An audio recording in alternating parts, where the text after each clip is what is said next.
Joe Rogan Podcast. Check it out. The Joe Rogan Experience. Train by day, Joe Rogan Podcast by night, all day. Hello. Hey, buddy. What's going on? What are you doing? You're Joe, slowly opening that bottle. This is the same podcast we used to do in your basement, right? Basically. Same? Yeah, it's just a little Same different. one, just scaled out. It's not much different. What in terms happened of how to do it? I was don't wondering what happened to fucking it. know. And then I got an email that said your friend Joe's doing a podcast in Austin. Congrats, buddy. Thanks, man. You don't seem to care that much, which I like. What does that mean? You just did like, moo. I'm Like, the same person. You've never been especially like susceptible to. I feel like fame was eased on you like incrementally and then Yes. like a lot at once, but you were so used to it, you're just like, Yeah, I can handle it. It's weird. It's not normal. It's definitely not. You don't want to take it all in one shot. Like if you like a Demi Lovato type character or some young celebrity, I fucking pity those people so under much. 30, you have no chance. I don't know how they do. I mean, I got on television when I was 26 or 27, the first show that I ever did, and I wasn't famous. You know, I was like, oh, there's a guy that I think I might have saw you on TV. Right. And then it's like slowly over time built to Fear Factor, and then the UFC, and then ultimately the podcast. And then, then the latest version of the podcast, which is just impossible to handle. If you were a normal person that just went right into that, you would lose your fucking mind. You wouldn't be able to adjust. You've developed antibodies to Yeah, you know boosted. what's happening. You're like, oh, Yeah. when someone's hovering, you know when like Yeah. this guy, you know what they want. That's the Picture that's the the- bummer. Not the pictures are fine. The bummer is when people want things from you, like they want to talk to you about some fucking thing that they're doing, a Their issue. startup, and man, like the idea that I would have enough time to do that with you. So like people will just come to you with their projects, or they want you to invest in their company, and like I don't have time for that. And like, well, you don't need to pay attention. I'm like, that's how you go broke. That's how you go broke. Oh yeah. No, like I have people Yeah. and then suddenly I look at my bottom line at some point. Like, wait, where's where all did the all money? that money go? To the car wash. Or something To even the- dumber. To the topless car wash. Yeah, some solar company that you're starting up. And you're. Can you tell me about Austin quickly? I love it. It's great. People are super friendly, really kind. There's way less of them. Traffic is a joke. It's ridiculous. They think traffic's bad. It's funny. It's funny. Their traffic bad is like, it took me 5 extra minutes. Yeah. It's there's a thing that happens when you get too many people. It's like you don't care about them anymore. They become a burden. And that's what happens when you get the 4:05 at like 4 p.m. You're like, fuck this. Yeah. Where it's just like, you can't believe you have to get to Redondo. You know? resent everyone. Everyone. Literally Yeah. everyone. Ambulance driver, fucking everyone. I went to visit a friend of mine, and he was down I think it was like Newport Beach. And it took me 3 hours to get there. I was like, this is fucking insane. This should be a 45-minute drive. Ian It took Edwards 3 has hours. been doing a joke about how he started driving places during COVID. Yeah, to just see how long it took. See how long it So really funny. takes. Yeah, so goddamn funny. But that's LA. It's just unnecessary. It's unnecessary. And now I'm like completely removed from regular Hollywood now, so there's no reason to be there. Yeah, regular Hollywood is Kind of on. Yeah, like sort of like what I don't even know what that is. When Comedy people go, we're Central? doing a movie. I mean, Comedy Central's a production company at this point. They're like barely a TV Right. station. They- They're I mean, like a. What They do they have a have on? South They Park? have South Park and The Daily Show. Those are the only things that are like stalwarts. And they're both on Paramount Plus, and you can get them in a bunch of places and Hulu, and Yeah. so I think they basically canceled most of their stuff and sold it to Warner Brother. They sold like all their library to Netflix and HBO Max. So I don't know what they are. They just, I mean, the writing was on the wall. When I saw what happened with Ari, and this is not happening, when they fucked that up, I was like, Jesus Christ. And that was about him doing an hour for them, right? It was about him doing an hour for Netflix. He got an offer for Netflix, which was more money Yeah. and more exposure and a bigger deal. And he decided to do that. And by the way, this is a special that he produced himself. Self-produced, bought it, paid for it, did the whole thing. And they said that if you do it at Netflix, even though he was legally able to do it at Netflix, contractually able to do it at Netflix, if you do it at Netflix, we're going to cancel your show. He's like, you fucking cunts. Well, what's fucked up is I know other people on Comedy Central that were able to go to Netflix. Oh, yeah. And they were just like, I don't know what the deal was, why they decided to do it that way with him. But, he had gotten to the point where he was willing to pay. He was going to pay for the production costs in terms of like everyone's salaries. He was going to take out a loan because he was so upset that they were going to lose their money. Like, Ari's a really good guy. Yeah, I agree. I know he does some cunty things sometimes, like he'll be silly. He's trying to do. He'll dose you or whatever around your family. He's doing that to try to be outrageous. He's not. He's a good guy, which is one of the things that bums me out so much when he does something outrageous. But he thinks a lot about other people, and this is one of those cases. Like, he was like, I'm going to take out a loan, and I'm going to pay everyone's salary because there was, whatever shows they were obligated for, 10 episodes or whatever, all those people had counted on that money. And he was really bummed out that they were going to lose that money. And also, like, he was not going to give in to this bullying. Like, them saying that they're going to cancel his show if he goes over to Netflix. He goes, well, then you're going to fucking cancel the show. Yeah. Like, fuck you. Like, this is stupid. And then they didn't. They did. Well, they went with Roy Wood, Roy Wood Jr., who's awesome. A great man, yeah. A great guy, great comic. Perfect guy for the show if it wasn't Ari's show, Yeah. I mean, he's perfect. But, like, to be there when Ari created that show in the Improv Lab, back when the lab was a real lab, remember it was that shitty little dark room in the back, which was really pretty good, until they kind of fucked it up. Well, did it have a bar in it?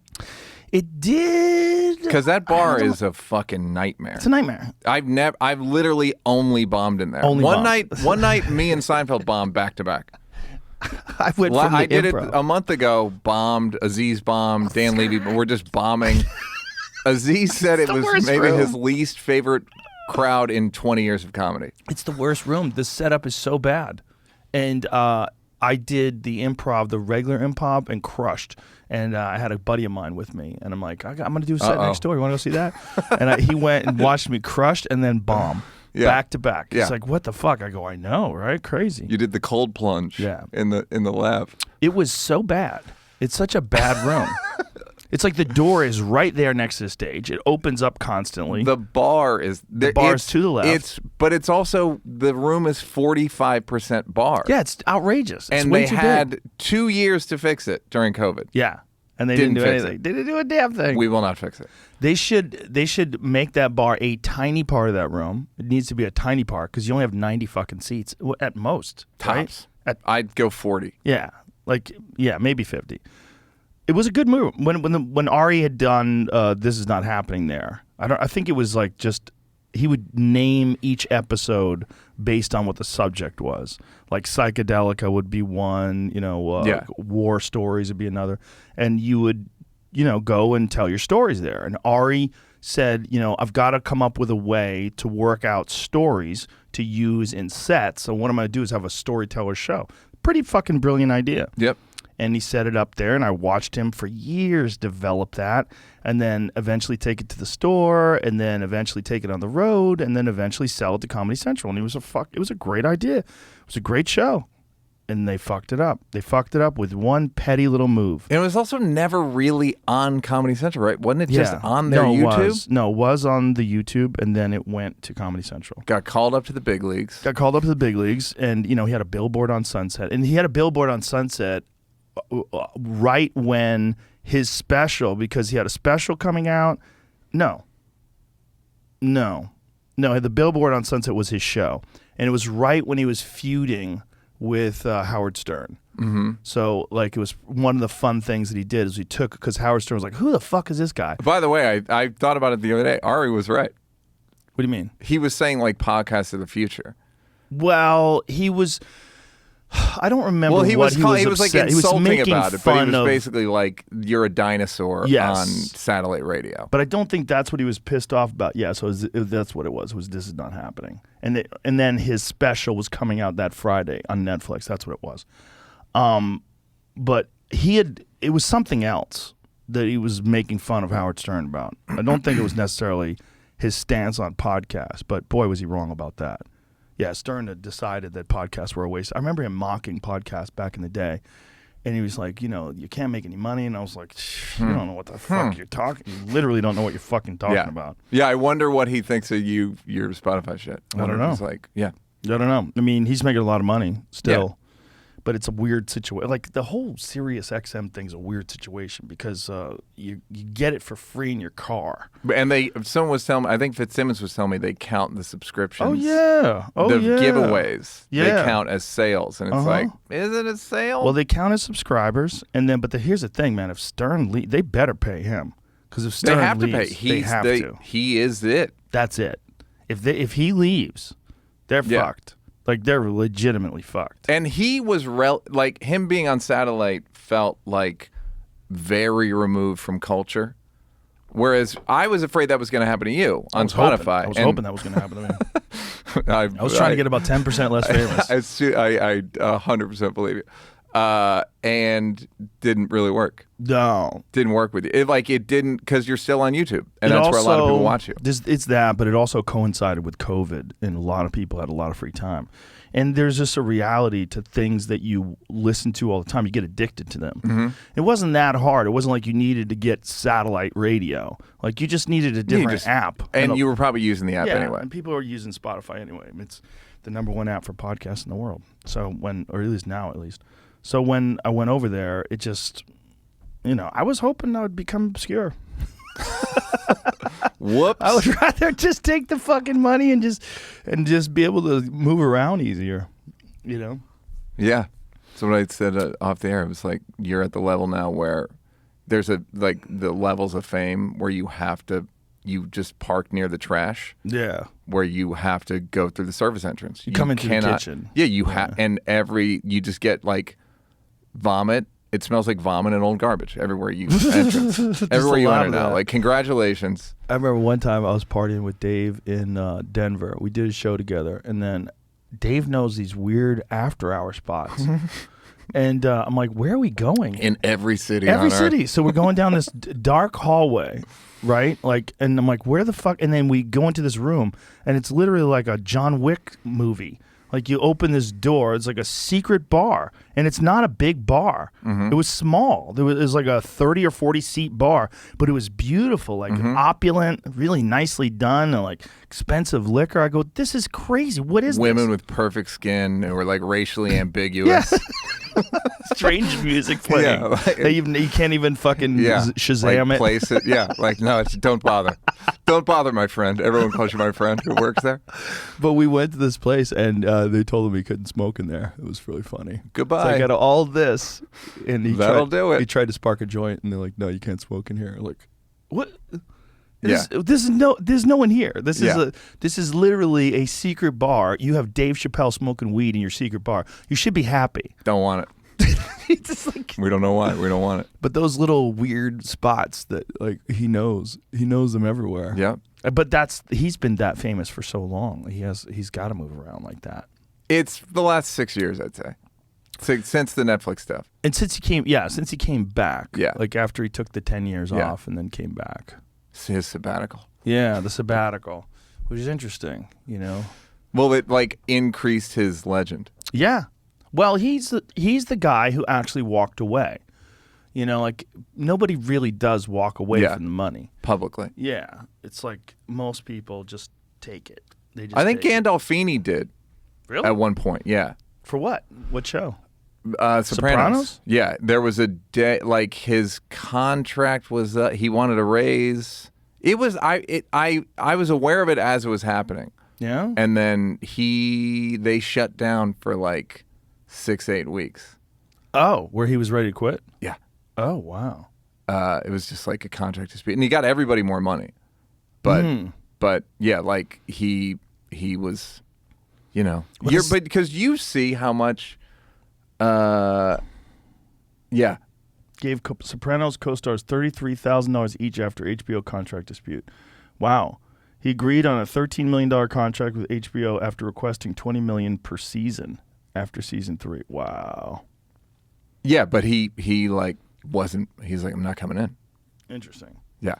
Well, what happens with those shows is the network and the executives and the production company realize that there's a big windfall when this motherfucker's over, and it's going to continue forever. You're going to be able to sell those DVDs. You're going to be able to sell the streaming. It's going to be there's no streaming back then. Back then, it was all DVDs. Yeah. Yeah, and the windfall will last forever. And you could be short-sighted as an actor and not recognize that this is something like The Honeymooners that's just going to exist in the ether forever, and someone always going to be selling it and buying. Well, that's the thing. Like Seinfeld, Friends,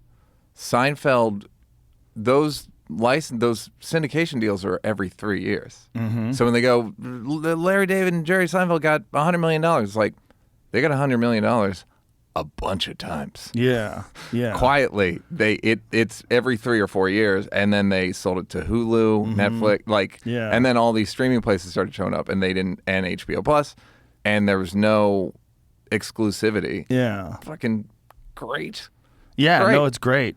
But it is interesting that like there's this like weird moment where everyone's trying to figure out like how much can they take, like negotiate how much they can. But with a guy like Gandolfini, is like you don't have a show if I leave. Yeah, and also they pretend they can't lie. Right. It's like, guys, I can see how much money this is made. Like now I can see it. If I go to the.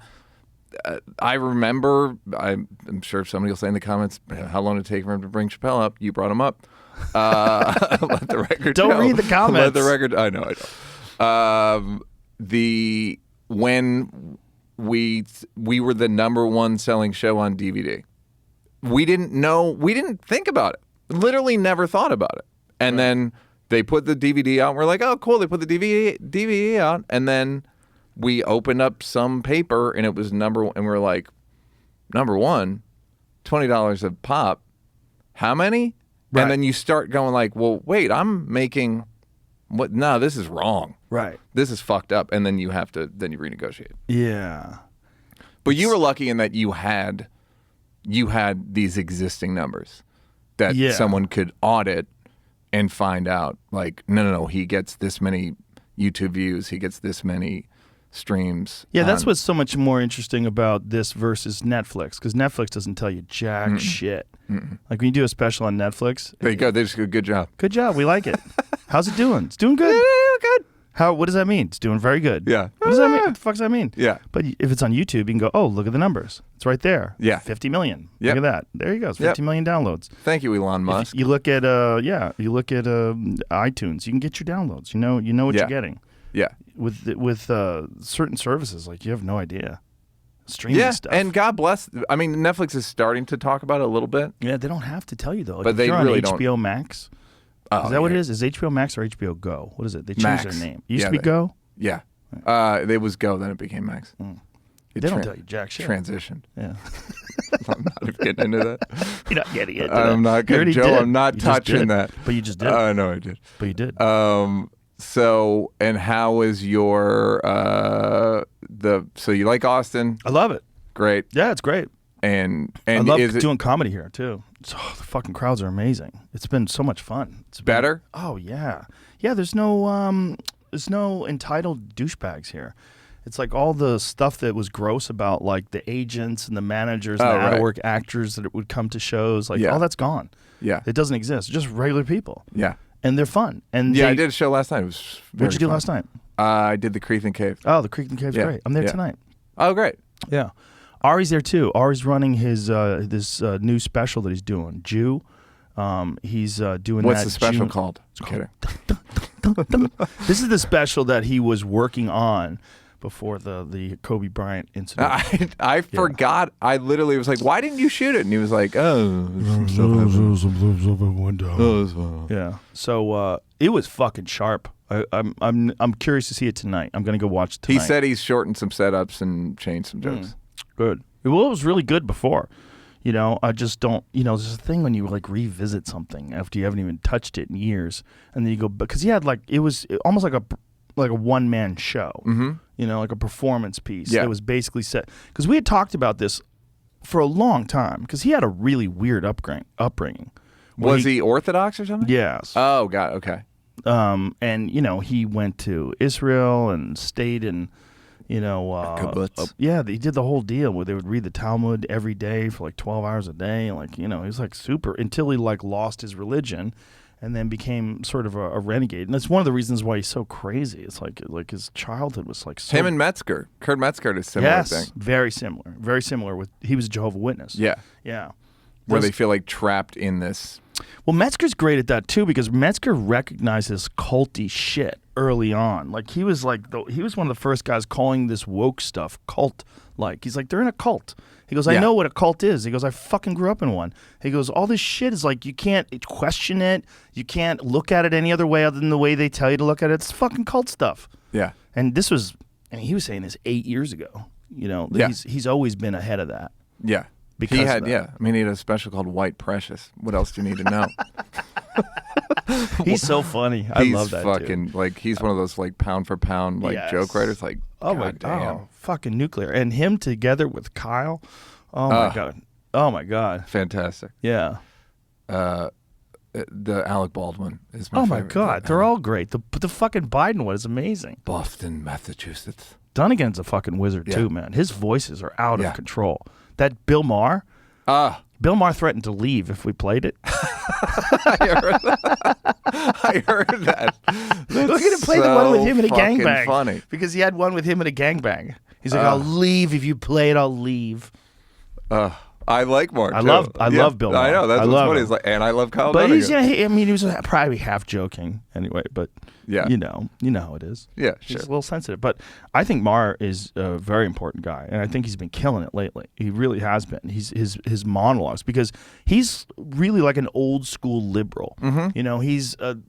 He hasn't changed his stance on things. He's always been progressive, always been open-minded. But he's one of those guys that has the courage to go, what the fuck are you guys talking about? And also, what's going on? And he also will point out, which is the thing I've been thinking about a lot lately. It's like, hey, liberals, I'm liberal. This is not persuasive. Right. The way you're approaching this is the opposite of persuasive.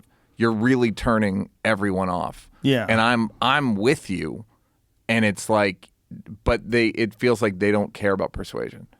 Feels like they just care about being right and they care about righteousness. And it's like, yeah, but you gotta, Martin Luther King kind of had to sell people on the shit. Had to sell white people on the shit. And I always point out the fact that Martin Luther King had God. Yeah, right? He was a reverend. For real. Yeah. So he had God on his side, so to speak, whereas it feels like liberals just have guilt. There's no persuasion mechanism, other than you should. Okay, I'm a human being. My default is not to righteousness and generosity. Well, it's not just that. It's like the left all of a sudden embraced violence. Like when Antifa became the strong arm of the left, and people were supporting it, like on CNN, like it was no big deal. And these people were trying to light courthouses on fire. Like, do you not see where the fuck this is going? Like this, they're not doing this for a logical reason. They're doing this because people love to smash things. Yeah. And the way they're expressing it. They just found a different reason. Yeah, and remember on CNN, Chris Cuomo saying, where does it say that protests have to be peaceful? Hey, you fucking dumb cunt. What are you talking about? How about if someone protests you? Don't you want them to be peaceful? Yeah. Are you cool with people being violent as long as it's not directed in your direction? Well, Fuck are you saying? Quietly, yeah. Everyone's fine with the worst version of stuff as long as it's not aimed at them. That's why they're pushing for war in Ukraine. We need to go there and help. Institute a no-fly zone. The fuck are you talking about? You want to go to war with Russia? Yeah. You out of your fucking minds? I didn't do a joke, but where Zelensky was like, hey, can you guys come help us? And America's like, no, we don't want to be involved in World War III. And they're like, please, please come be in World War III. No, that would be a huge issue. They're talking about us defending Taiwan now. I was reading an article about that today, about Bush saying that he would offer support if China invaded Taiwan. I'm like, what the fuck are we doing? I actually think that the Ukraine shit is it's positive in terms of everyone thought Russia was this huge fighting force, and it turned out to be very disorganized and fucked up. It's very disorganized, very fucked up, and according to people that I'm friends with, that we're talking about the weapons one of the problems is there's so much corruption in Russia that their weapon systems are fucked. Like, and because they were charging for the latest, and they were skimping. Yeah, cutting corners, making dog shit weapons, and and on top of that, like the style of warfare that they have to engage in because of the way the ground is there, like they have to go on these roads. So all the Ukrainians do is get to the side of the road and wait for them to come towards them and then fucking shoot them. It really looks like a fucking nightmare, doesn't it? Yeah. Like, wow, you really have to want what you're fighting for. And Russia, it's kind of it's not even kind of, it's elective. It's not existential in any way. It's just like, you want to fuck them up? Yeah, let's go fuck them up. Yeah, and on top of that, Putin supposedly has cancer. So it's like, Jesus Christ. Like, how do you get a guy like that out of power? And the guy who takes over, like, who the fuck is he? And is he going to be worse? I've read things like where Putin has it rigged for, like, only he knows how to do everything. Like, it's like a guy who's like, he knows all the knobs and what all the remotes do. So no one can move in. Of course, he's been running Russia for how long now? More than 20 years. Yeah. Which is insane. But it's probably how you get good at I've been saying this, look, it's bad to have a dictator, but it's not good to have someone come in new on the job every 4 years for the most important job in the world.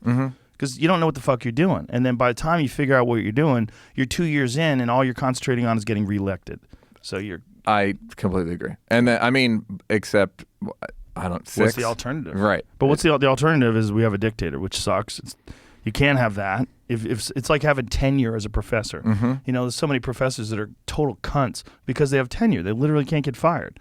So they can say the most outrageous shit, and they could be terrible at teaching. They don't care. They're just free now. Most of the professors I know are just like, they happen to get tenure and like fucking cool. It's like you get guaranteed $55,000 a year job. Well, it's also you don't have to worry about whether or not you're going to get fired.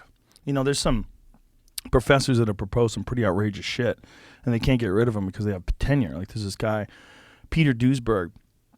He's a professor of biology at the University of California, Berkeley, and he was one of the guys that I had on early in the podcast that was like really controversial because Spin Magazine did an article about him years ago, and I'm a young person. What's a magazine? It was he was proposing that HIV was not the cause of AIDS, but that HIV was a weak virus that only existed because the people's immune systems were already compromised. And he was proposing that they were compromised from drugs, and that if you looked at the cases where people had AIDS, the vast majority of them were heavy drug users. Like, they were doing party drugs and amyl nitrate and poppers and crystal meth and all that shit. And he was saying that stuff destroys your immune system. Widely dismissed by the scientific community. I mean, all the other doctors completely disagreed with him. There was a lot of literature that showed that he was completely incorrect. But that guy's a tenured professor who's done like really rock solid work on cancer and some other things. But he's still a tenured professor. He just fucked up. He just fucked up one thing. I don't know. You know, I think most likely there's a kernel of truth in what he's saying, in that drugs do compromise your immune system. And if you do get HIV while you're doing all these drugs, you are going to have a compromised immune system and you're fucked. And then on top of that, you are also, like, when you're doing a lot of drugs and you're partying and stuff like that, that's probably you're more likely to get HIV because you're taking chances. You're doing risky things. You know, because you're fucking popping it off. You're you're lighting it up. Like monkeypox. The guys who get there was a article that I put. Who is getting monkeypox? Nobody. So but like, how is it being transmitted? It's fucking hard to get, man. Like, you have to it's sexually transmitted in some cases. Oh, is it really? Yeah. But I don't think it's this thing that we have to worry about. Like, the amount of people that die of it is less than the amount of people that die of COVID. It's way harder to get than COVID is. Oh, I'm not worried about monkeypox. I'm just more curious, like, what is this? It just, like, makes you look like shit. Like, you grow bubbles all over you or something. But is it, and you get a fever? I don't know. Well, let's find out. Together. Worst case scenario for monkeypox. I'm sure it kills some people. But, like, what has to be wrong with you for you to die from monkeypox? I think it's probably just like, I read fever and sores. Which seems like partying. It seems like, I mean, it sounds like Miami to me.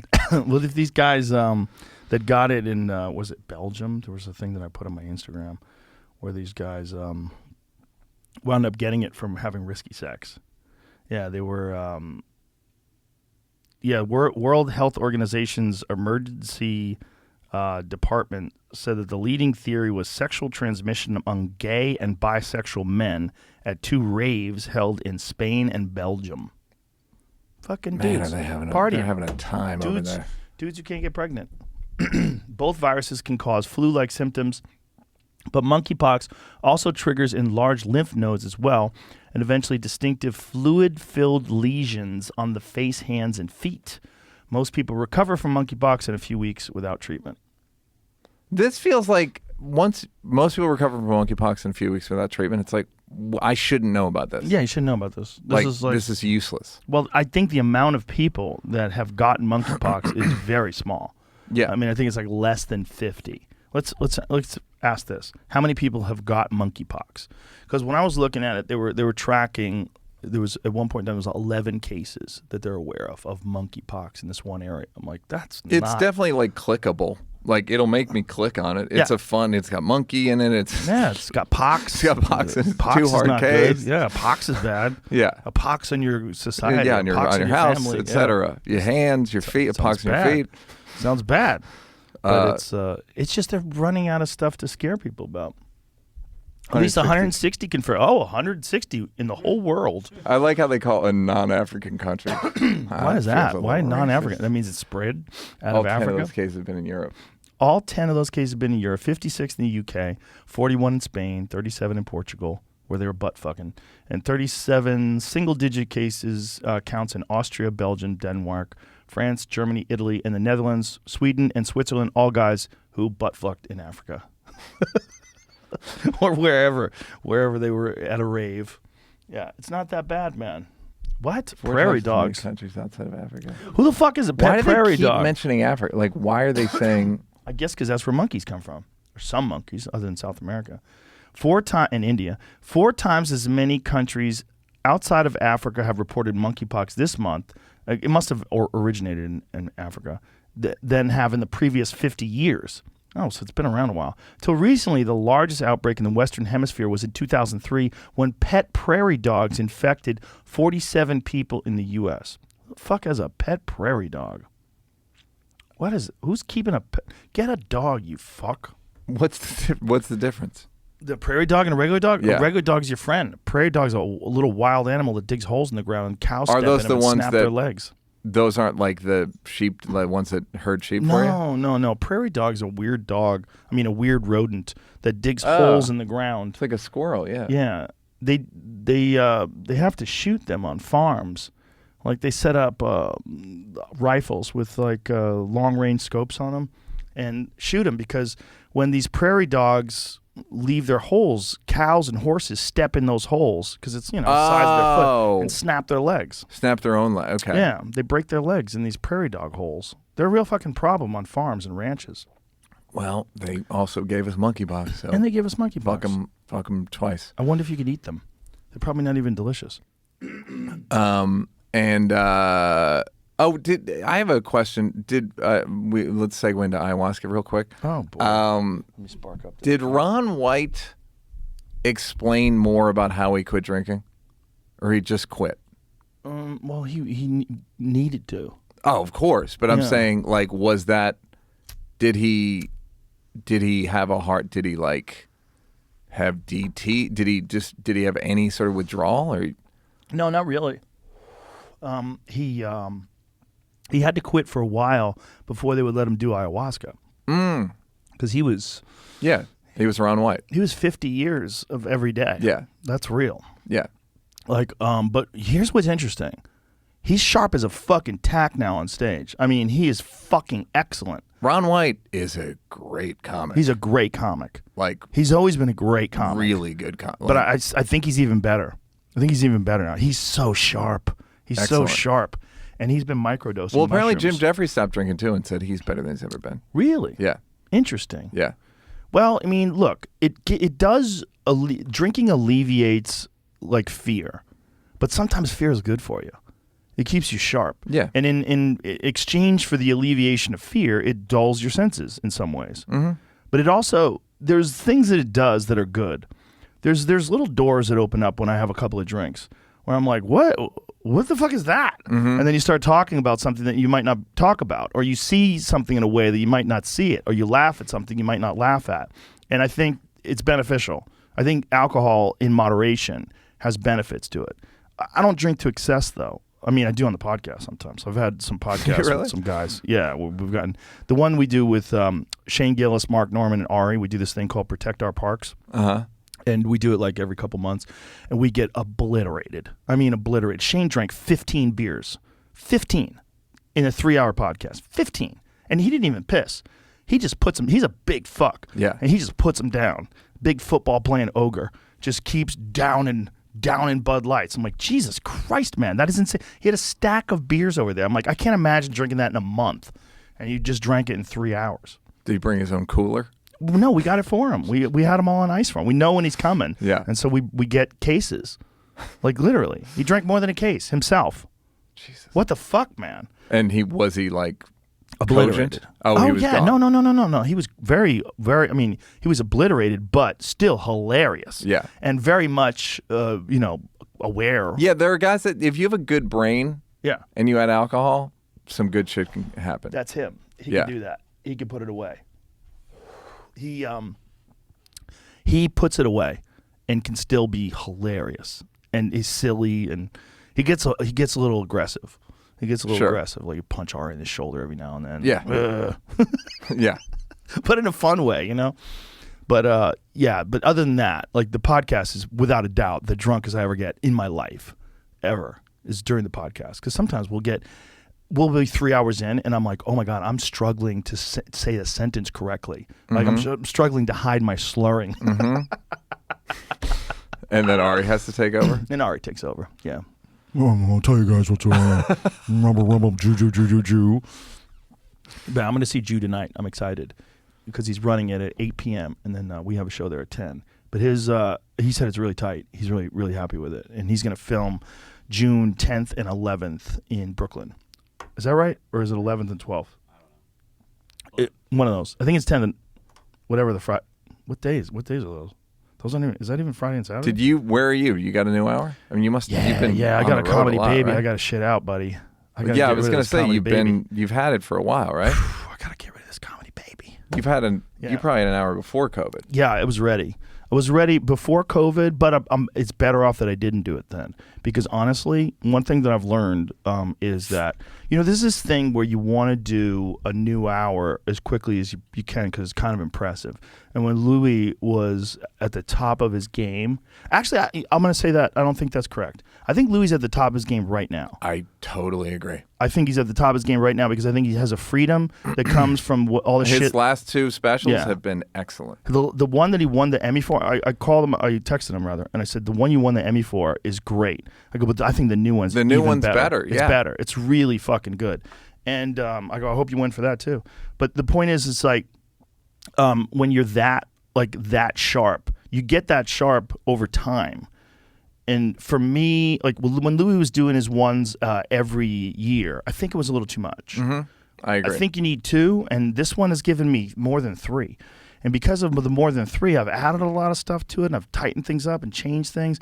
And I've also there's stuff like I could say this, and it would be more palatable. Yeah, and you also just go, I don't want to do that bit. Yeah, you get tired of it. You just go I don't want to say that. I have better things to say than that. Yes, and then there's ones that you're like, this is juice is not worth a squeeze in this bit. I got to let it go. Yeah, you got to know when to let them. Do I like doing this, or am I being stubborn? Am I trying to figure out how to make this work, or am I being crafty and I don't want to waste food. You know what I mean? I don't want to waste this bit. I wrote the bit. It can fill 5 minutes. It's fucking funny. I don't think it's not funny. Right. But it's just not as good as everything else. Yeah, and some bits it's they don't match. You're wearing certain kinds of clothes, and then a bit is a neon orange hat. It works, but it doesn't fit with the other stuff, and you got to try to figure out how to shoehorn that bit into the other pieces. And then you're like, or just cut it and... Yeah, cutting it. sometimes is the best thing. And sometimes I'll revisit them like years later. I've got like a stack of bits that never made it on specials that I should probably go try to find and maybe see if I could like rework them. Because there's like a few of them that were really good, but for whatever reason, I couldn't get them on a special. It didn't fit in the act. I was trying to keep it down to an hour, whatever the reasons were. I just decided to stop doing them. And then there's some that I wish I could do again because I didn't do them as good as I could have. Those are the ones that haunt you. They haunt you. They haunt you. I've watched people's specials and like thought of a tag or thought of a thing they could have done. And sometimes I'll tell them. I told Dion Cole one and he was like, fuck. I did with Norman too. I had one where he was like, Brian Simpson, I had a fix for one of his jokes and he was like, I'm so mad. I just shouldn't have told him. And he's like, I'm going to show you the next time I have an hour. I'll show it to you before. I'm like, yeah, good, because I don't. So he had already filmed it. Yeah. When guys had already filmed stuff. Yeah, it's like, do you tell them? Well, have you ever done a filming and then you have a new tag right after? And it's the better tag. You're like, fuck. Yeah. Yep. Fuck. Yep. Remember Hedberg? Hedberg did that and then did the same joke again and explained that he has a new tag for it and then did the tag. That's fucking great. He's like, that was the new part. Yeah, I was at his half hour, that bad half hour that he like saved into him and my brother taped the same night, and Hedberg was just eating shit. Damn. And he started talking about it, eating shit, and I think they made it longer or something, or like it's a great. It was for Comedy Central, and it was a great thing because he just owned up to the fact that like this isn't going good. That guy's so fucking. He would be so popular now. Like the internet is just Patrice and him. I always think like, man, those guys. Yeah. Patrice got a little internet love, but like, they'd be so much like the magnifying, the amplification of YouTube and shit would have completely served. Patrice would be the king of the world. He would be the king of the world. Yeah, he would. He would be running podcasts. He would be the guy that everybody wanted to listen to their take. Do you imagine his take on Amber Heard? Yeah. On this crazy Johnny Depp trial? Patrice would be on fire. Did you believe any of the stuff they said about Depp in the trial? Because I was barely watching it. I was seeing more reaction videos, and it was like very anti-her. And then they started presenting shit against him, and I was like, this doesn't sound great either. Yeah. Here's my take. I gotta clear my throat here. Sorry, this Black Rifle coffee, it's filled with caffeine, but it's also got some kind of milk product in it, and it gives me phlegm, unfortunately. If you're doing that much coke and you're drinking and you're with a girl who punches you in the face, the idea that you are a monk through that and that you're not participating in some of the screaming and yelling and the chaos, that doesn't seem logical. It seems like a guy who is like really peaceful and really calm all the time would never get involved with someone that volatile and crazy in the first place. That's what you would hope. Right. But knowing human nature, you go, he probably liked it. He probably engaged. He probably got caught up. Who fucking knows? They obviously had a chaotic relationship. It doesn't, none of it seems like fun.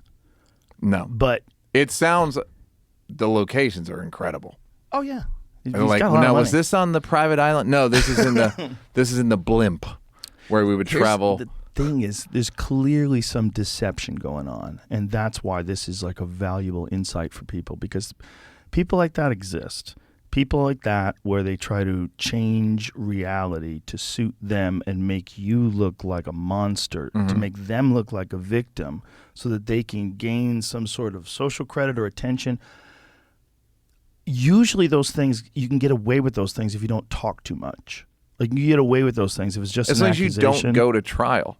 As long as someone doesn't actually hear you talk about stuff. Because when you start talking about stuff, if you're full of shit like that, it seems full of shit. It seems full of shit to everybody. There's a vibe that people give off when they're not being truthful about something like that. When you're really just, you're doing something to someone. You're trying to ruin them with lies, and now you're getting confronted by it, and you realize it's overcome your whole life. Instead of it being a thing that you got away with and then moved on to the next thing, because, there's that expression about beauty is a short-lived tyranny. Correct. And when you're that hot, and that crazy and probably really fun, to be around. Like when she likes you, Yeah. I bet it's so much fun. Yeah. Right? She's got these very intelligent, super successful guys, and she had them chasing her around. She must have been a spectacular person to be around when she was fun. Mm-hmm. But you guys are doing coke and you're drinking and you're going crazy, and you get to hear the versions of the story that just don't make sense, and you go, oh, this is just bullshit. They both sound. It sounds bad. Like if half of it's true in both directions, I'm like, this feels like a tie for last. Doesn't feel like there's a win. I guess Johnny wins in that. He seems like a nicer guy. He seems like a nicer guy. He also, you see him on TV, you're like, I fucking like this guy. Yeah, I like this. I miss having Johnny Depp in the movies. But it seemed and it seemed like, let's scorch the earth, and he's like, well, fuck it. If we're gonna scorch the earth, let's just scorch it, and maybe because he hasn't worked in 5 years, and he was losing jobs Yeah. because of it, and he had that lawsuit with the UK newspaper where they called him a wife beater, and he sued them and lost. Yeah, And that became a big issue. I think he lost gigs because of that's that. what this whole trial's about. But what's crazy about that is like you're not proving that he was a domestic abuser. You're proving that it's okay for you to say that because he might have been. Like what did they actually prove? Like there Well, was, that's what I'm saying. There's no. It's like there's no. Obviously, the audience, we won. What a 6-week trial! Jesus Joe. Christ, it's what been a insane. fucking spectacle! it's amazing. Two gorgeous people going head to head. I should also apologize to the woman Camille. Her name is Camille. I said her name was Claire the other day. I think I was lying. Claire Vasquez, Johnny Depp's The lawyer. She's amazing. That lady's incredible. But yeah, it seems What like is her? I said Claire again, didn't I? I did. God damn it! It's fucking weed. Her name is it's Camille, I think right? It's Camille. It's Camille. Camille Vasquez. Thank you. Yeah, I apologize to her for fucking up her name. That woman's a beast. When she's questioning, when they're going over the thing about whether or not you gave the money away to charity. Yeah, I pledged the money. And you're like, no, that's not what I said. That's not my question. Yeah. And you're like, oh shit. yeah. I have not given it, but it's because you're and just- then I had to cover this trial. There's something about the way she turns to the jury and Yeah. says it. It's like, what is going on here? Because this is not a real person. Yeah, Like, this is like psycho shit. yeah. What is that? What's that way of communicating? But this is what I was going to get to. No one looks good in those situations. Like, neither one No, of them that's look what I'm good. saying. Like, But no one can He look already good. Johnny already looked so bad that he was probably like, well, let's have you look bad a little bit. Yeah. I don't think so. I think he wanted people to see what the relationship was like as much as it's possible to do so. Like, this is what I was dealing with. Like, this is the craziness. Now you see. Because he probably knew when people would see her, if you would like confront her with all the facts, like we've seen, it'd be like, oh my God, like this is like a criminal enterprise. Like, what did you do? Yeah, she's not. It's not on the up and up. It's not on the up and up. It's like, what? No. What exactly are you saying? Can we verify that? Well, no, I didn't. Yeah. Yeah, just the whole pledge the money thing. If that's the way you're addressing reality, where you can just make words do different things than they really do, because you've said, I gave away the money. I don't want his money. I gave it away. Yeah. No, and you then she had a didn't. year and a half to give it away and did give it away. Didn't at all. Didn't Yeah. give shit. Yeah. It's hilarious. It's it's probably hard. Someone's got to give you $7 million. You got it in the bank and give it Who all did away. I say I would give Why this did to? I say I would do that? I'll just give them a little, see if they shut the fuck up. Yeah. And they were like, nope. Over time. And Yeah, I'll if- make the interest. If you publicly decide like that, that you're going to give away Johnny's money because you don't want it, like you kind of have to now. Mm-hmm. But she didn't want to. But that's just, those people exist, man. And you can get stuck with them, They're guys that try to get you to loan them money because they've got an amazing deal, and some poor girl just says, okay, I really believe in you, baby, and he just bilks her. Yeah. That shit happens all the time. Yeah, and then they move Netflix on is to the full of next. them. They move on to the next. It's just bad humans. It's con artists. It's And people, yeah. mentally ill people too. It's pure mental illness. They're fucking yeah.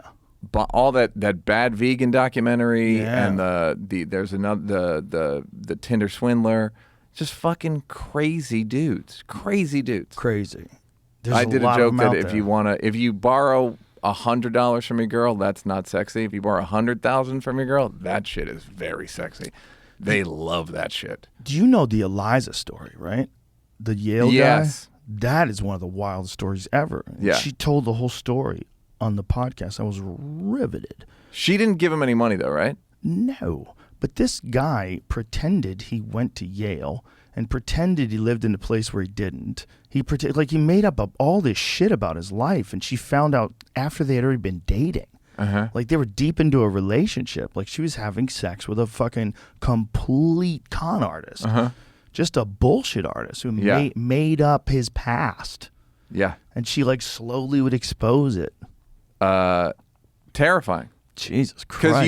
Because you want to take people at their word. Right, but imagine if you were in love with a woman, like you met her, like wow, she's the one. And then you just have the best time. You have great sex. You have similar interests. She's funny. You eat dinners together. You have wonderful conversations. And then you find out she's full of shit. Then you find out like but she has everyone's a, fake a accent. little full of shit. What if she has a fake accent? What if she's faking? Like You can tell. What if she's faking? She's from Brazil. You can tell. There's Can always you? there's always a little. I'm very proud of myself. One time, I went to a guy's. There was an accountant in the late '90s who was like an accountant to the stars, and he was having parties and all this shit, and I went to his house, and it was like way too nice, and somebody called me when I was leaving, and I go, I just went to a guy's house. He's going to jail. And 6 months later, he was in jail. It was a guy named Dana Giacchetto was the guy's name. And what he a was great the name. accountant to like DiCaprio and Stiller. And he was like a cool accountant. And it was like, you don't want a cool accountant, you fucking morons. No. And sure enough, it was fucking great. Oh my God. He That's went hilarious. to jail. That's hilarious. I have 3 great calls like that. Cosby, I never liked. I used to argue with Dave about it. It's like, no, it's not a good guy. And Tiger Woods walked past. Dave did something with Tiger Woods in 2002, and Tiger Woods walked past me, and my first thought was, that guy fucks a lot. And I was absolutely right. It took a long time for it to come out, but it was like, you don't have shoulders like that, and waste it on one person. You don't. His There's shoulders? no point. Is something Dude, about the his shoulders? shoulder. He's got a V like a Well, isn't he the first like real super athlete / golf player? He's the first. He was the Right? first golfer to exercise. Right, but like not just exercise, But he was yes, like very, really exercise. Very fit. Yes. But do you think that contributed to his back issues, or do you think it's just like the sheer amount of torque he puts in his swing? There were a few articles and documentaries. He was training with Navy SEALs, like he'd go to Pendleton or something. What? Yes, if Really? you look at it, yes, and that's where his injury started. Oh, He tore something training with the SEALs, and his life is so mysterious and like sort of secretive, but that came out. interesting. And there's a picture with So him. that's how he hurt his back?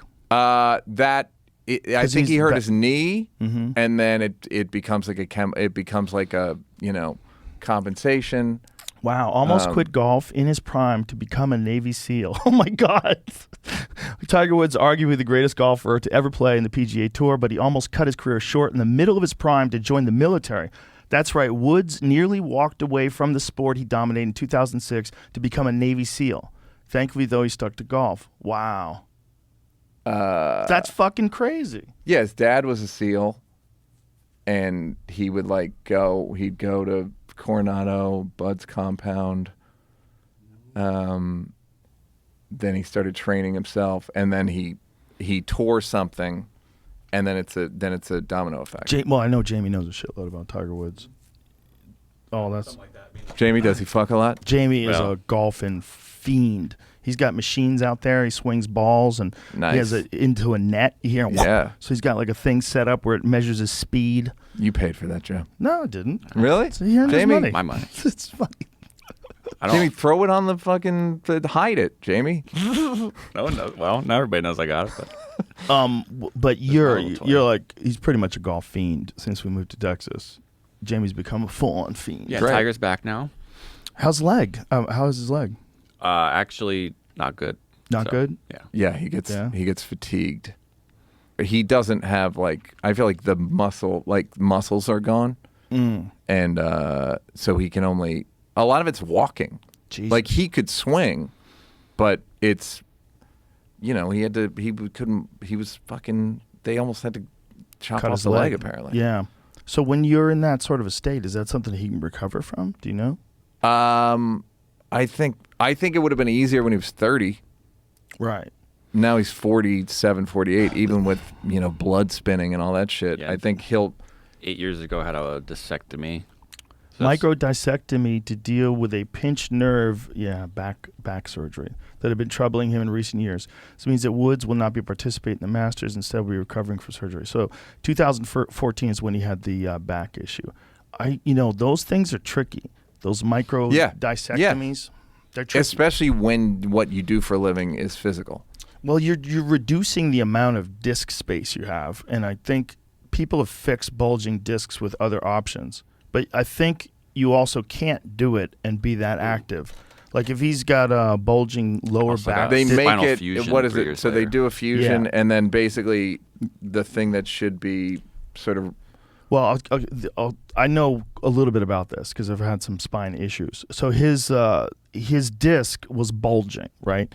And one of the options for fixing bulging discs is they trim the stuff that's poking out, and then it's touching the is nerve. it bone? No, it's disc tissue. Okay. It's like the soft, cushiony tissue in between the spinal column, right? There's the spinal bones, and then in between is this cushy stuff. That's your disc. Sometimes it gets herniated. And when it gets herniated, like when you hurt your back really bad, it pokes out and it touches a nerve. And it can give you sciatica, like that's what sciatic is, that sciatic nerve. That's a nerve most likely being pinched. When you say by it's poking something. out, it's probably poking in, right? Because it's poking into the nerve, into the body. Right, but it's poking out of its cavity, Right, like but the into the area. okay. Yeah, so like its range, right? The normal range is it sits there like a cushion, and then when it bulges, it pokes out like this, and it makes the disc closer to each other. And there's ways that you can decompress your spine. There's centers where they work on it. They put you on machines that give you like very subtle and like relaxing spinal decompression. It's not even uncomfortable. And then there's also yoga. There's also a thing called Regenikine that I had when I had a bulging disc, which is this very complicated form of platelet-rich plasma, and they pioneered it in Germany. That's when like Peyton Manning Yeah, was and going over Kobe there. went there, yeah. Well, they do it in America now, and I had it done in Santa Monica. And they take your own blood out, they spin it in a centrifuge, they treat it for 10 hours, and then they re-inject it. It's this super potent anti-inflammatory medication, but it's made out of your own blood. Your body completely accepts it. And they inject it into the spot, right? They inject it right into where it was. And for me, it worked like magic. It also worked for Dean Del Rey. Dean Del Rey had it done when he had a bulging disc. That's what he got put in. This is what Kobe got. Tiger got put in. Yeah, he got this implant put in his spine. Whoa, bro! Yeah. Holy shit! That's funny. That looks terrifying. It's like a new Pixar movie. Just imagine. Oh, Jesus Christ, man! Look at that. Yeah. So here's the problem with those, though. It looks like a hinge, kind of a hinge. Well, if it is a hinge, that's probably better if it moves a little, because they have these titanium ones that I have a couple of friends who have gotten them done. Aljamain Sterling, who we were talking about earlier, he actually had his spine done like that, where he's got one of his discs have been replaced with an artificial disc. Chris Weidman, same thing. There's like quite a few fighters I know that have had discs replaced. But it's tricky business, man. Sometimes you need it, but sometimes things can be mitigated with other ways. I know Rolfing. I know guys who've had bulging discs that they had because everything was like so tight in the area. They had a good experience with Rolfers, which are like really intense massage. Yeah, I got very Rolfed. painful. Yeah. I got Rolfed, and it led to a very weird diagnosis.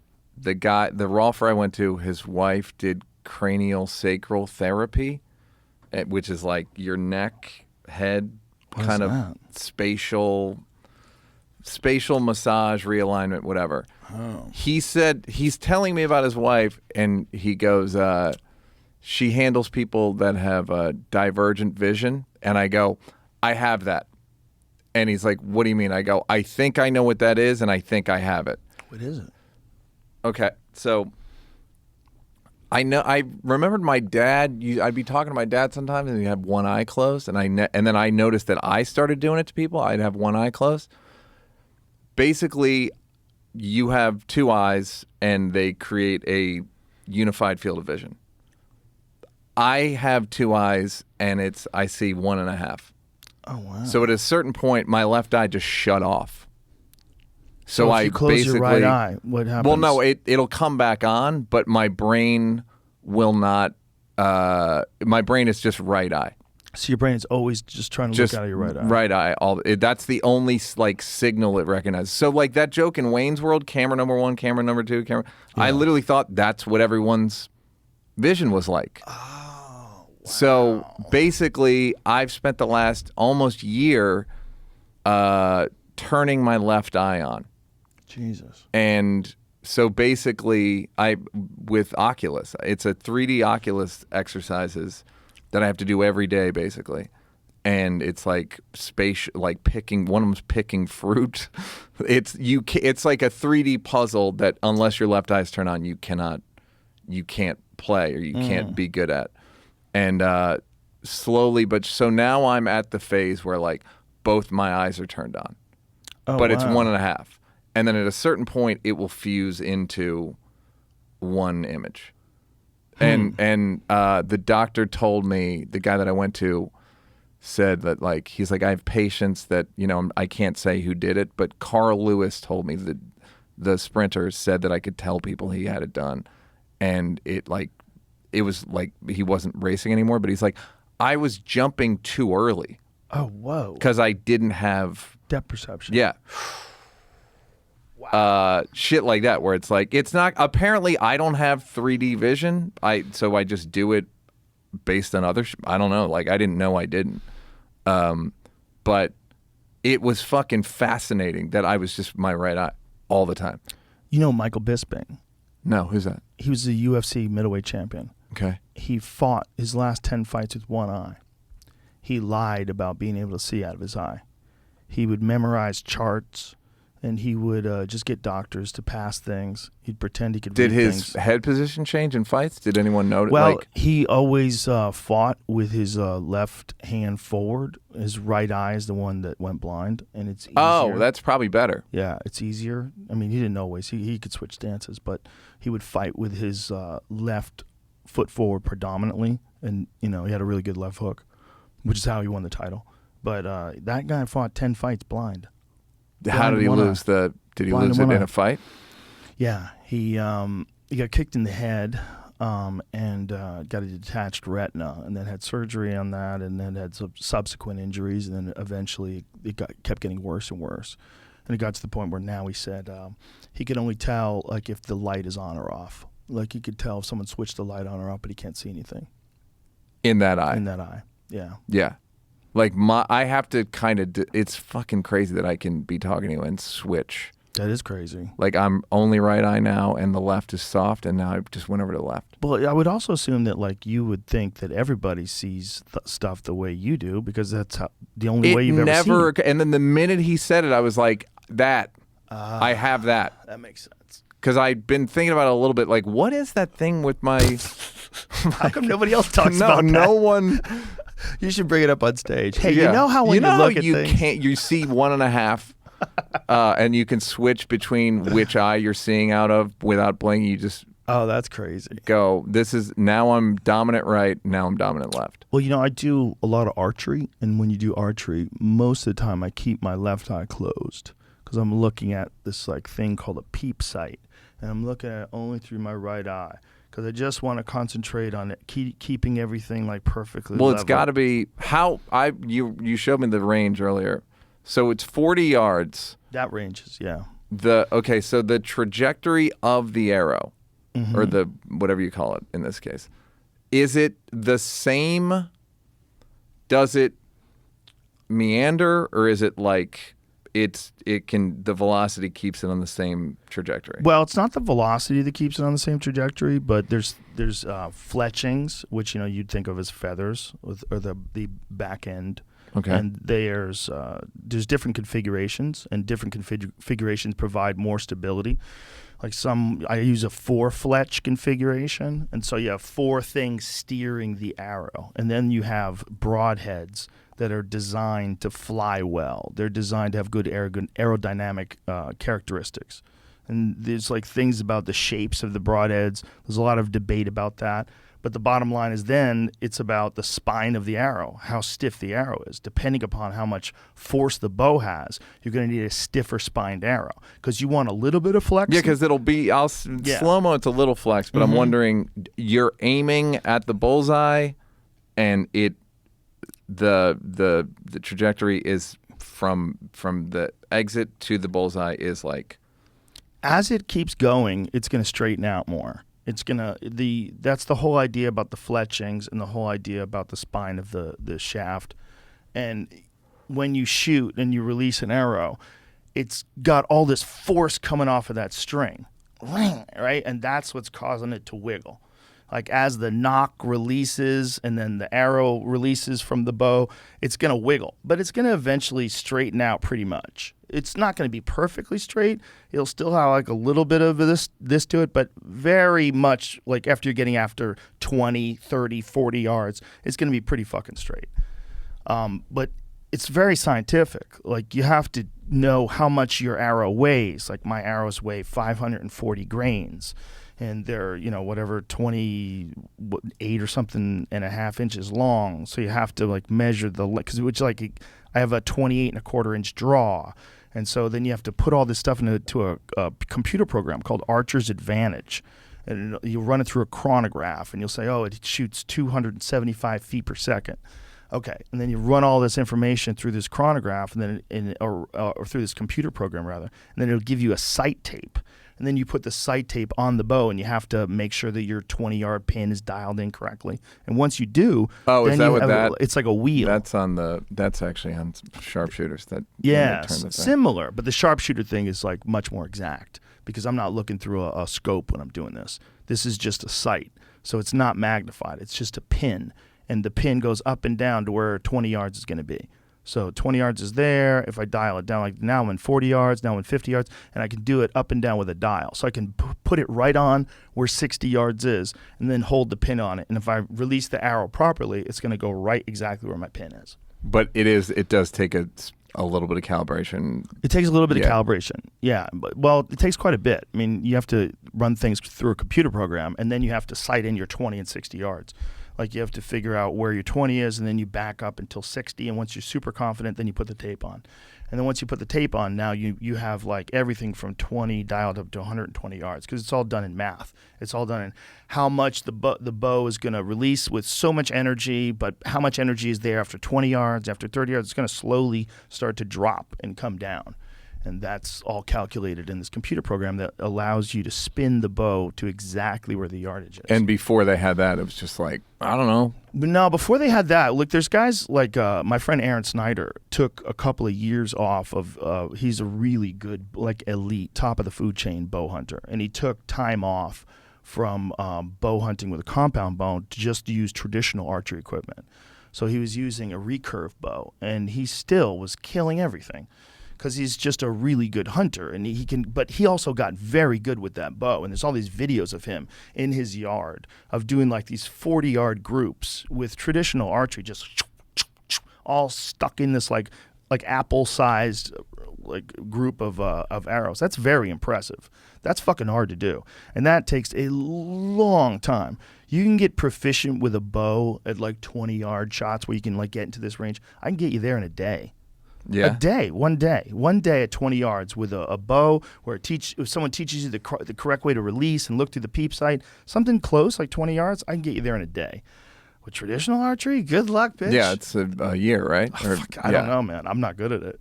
I shot it on vacation with my kids. It was hilarious. I was terrible. Oh my God, I don't even know how to do it right. It's like, I kind of know how to do this part because I use a compound bow, but it's so different. It's like using a rotary phone. But it's probably there's something probably more connected about that because there's only like the string in the wood. There's no cables and all this fucking these cams. Like my bow has a cam on the top and a cam on the bottom, and as you pull the bow back, the cams give you a mechanical advantage. So it rolls over, and it's all like super high tech shit.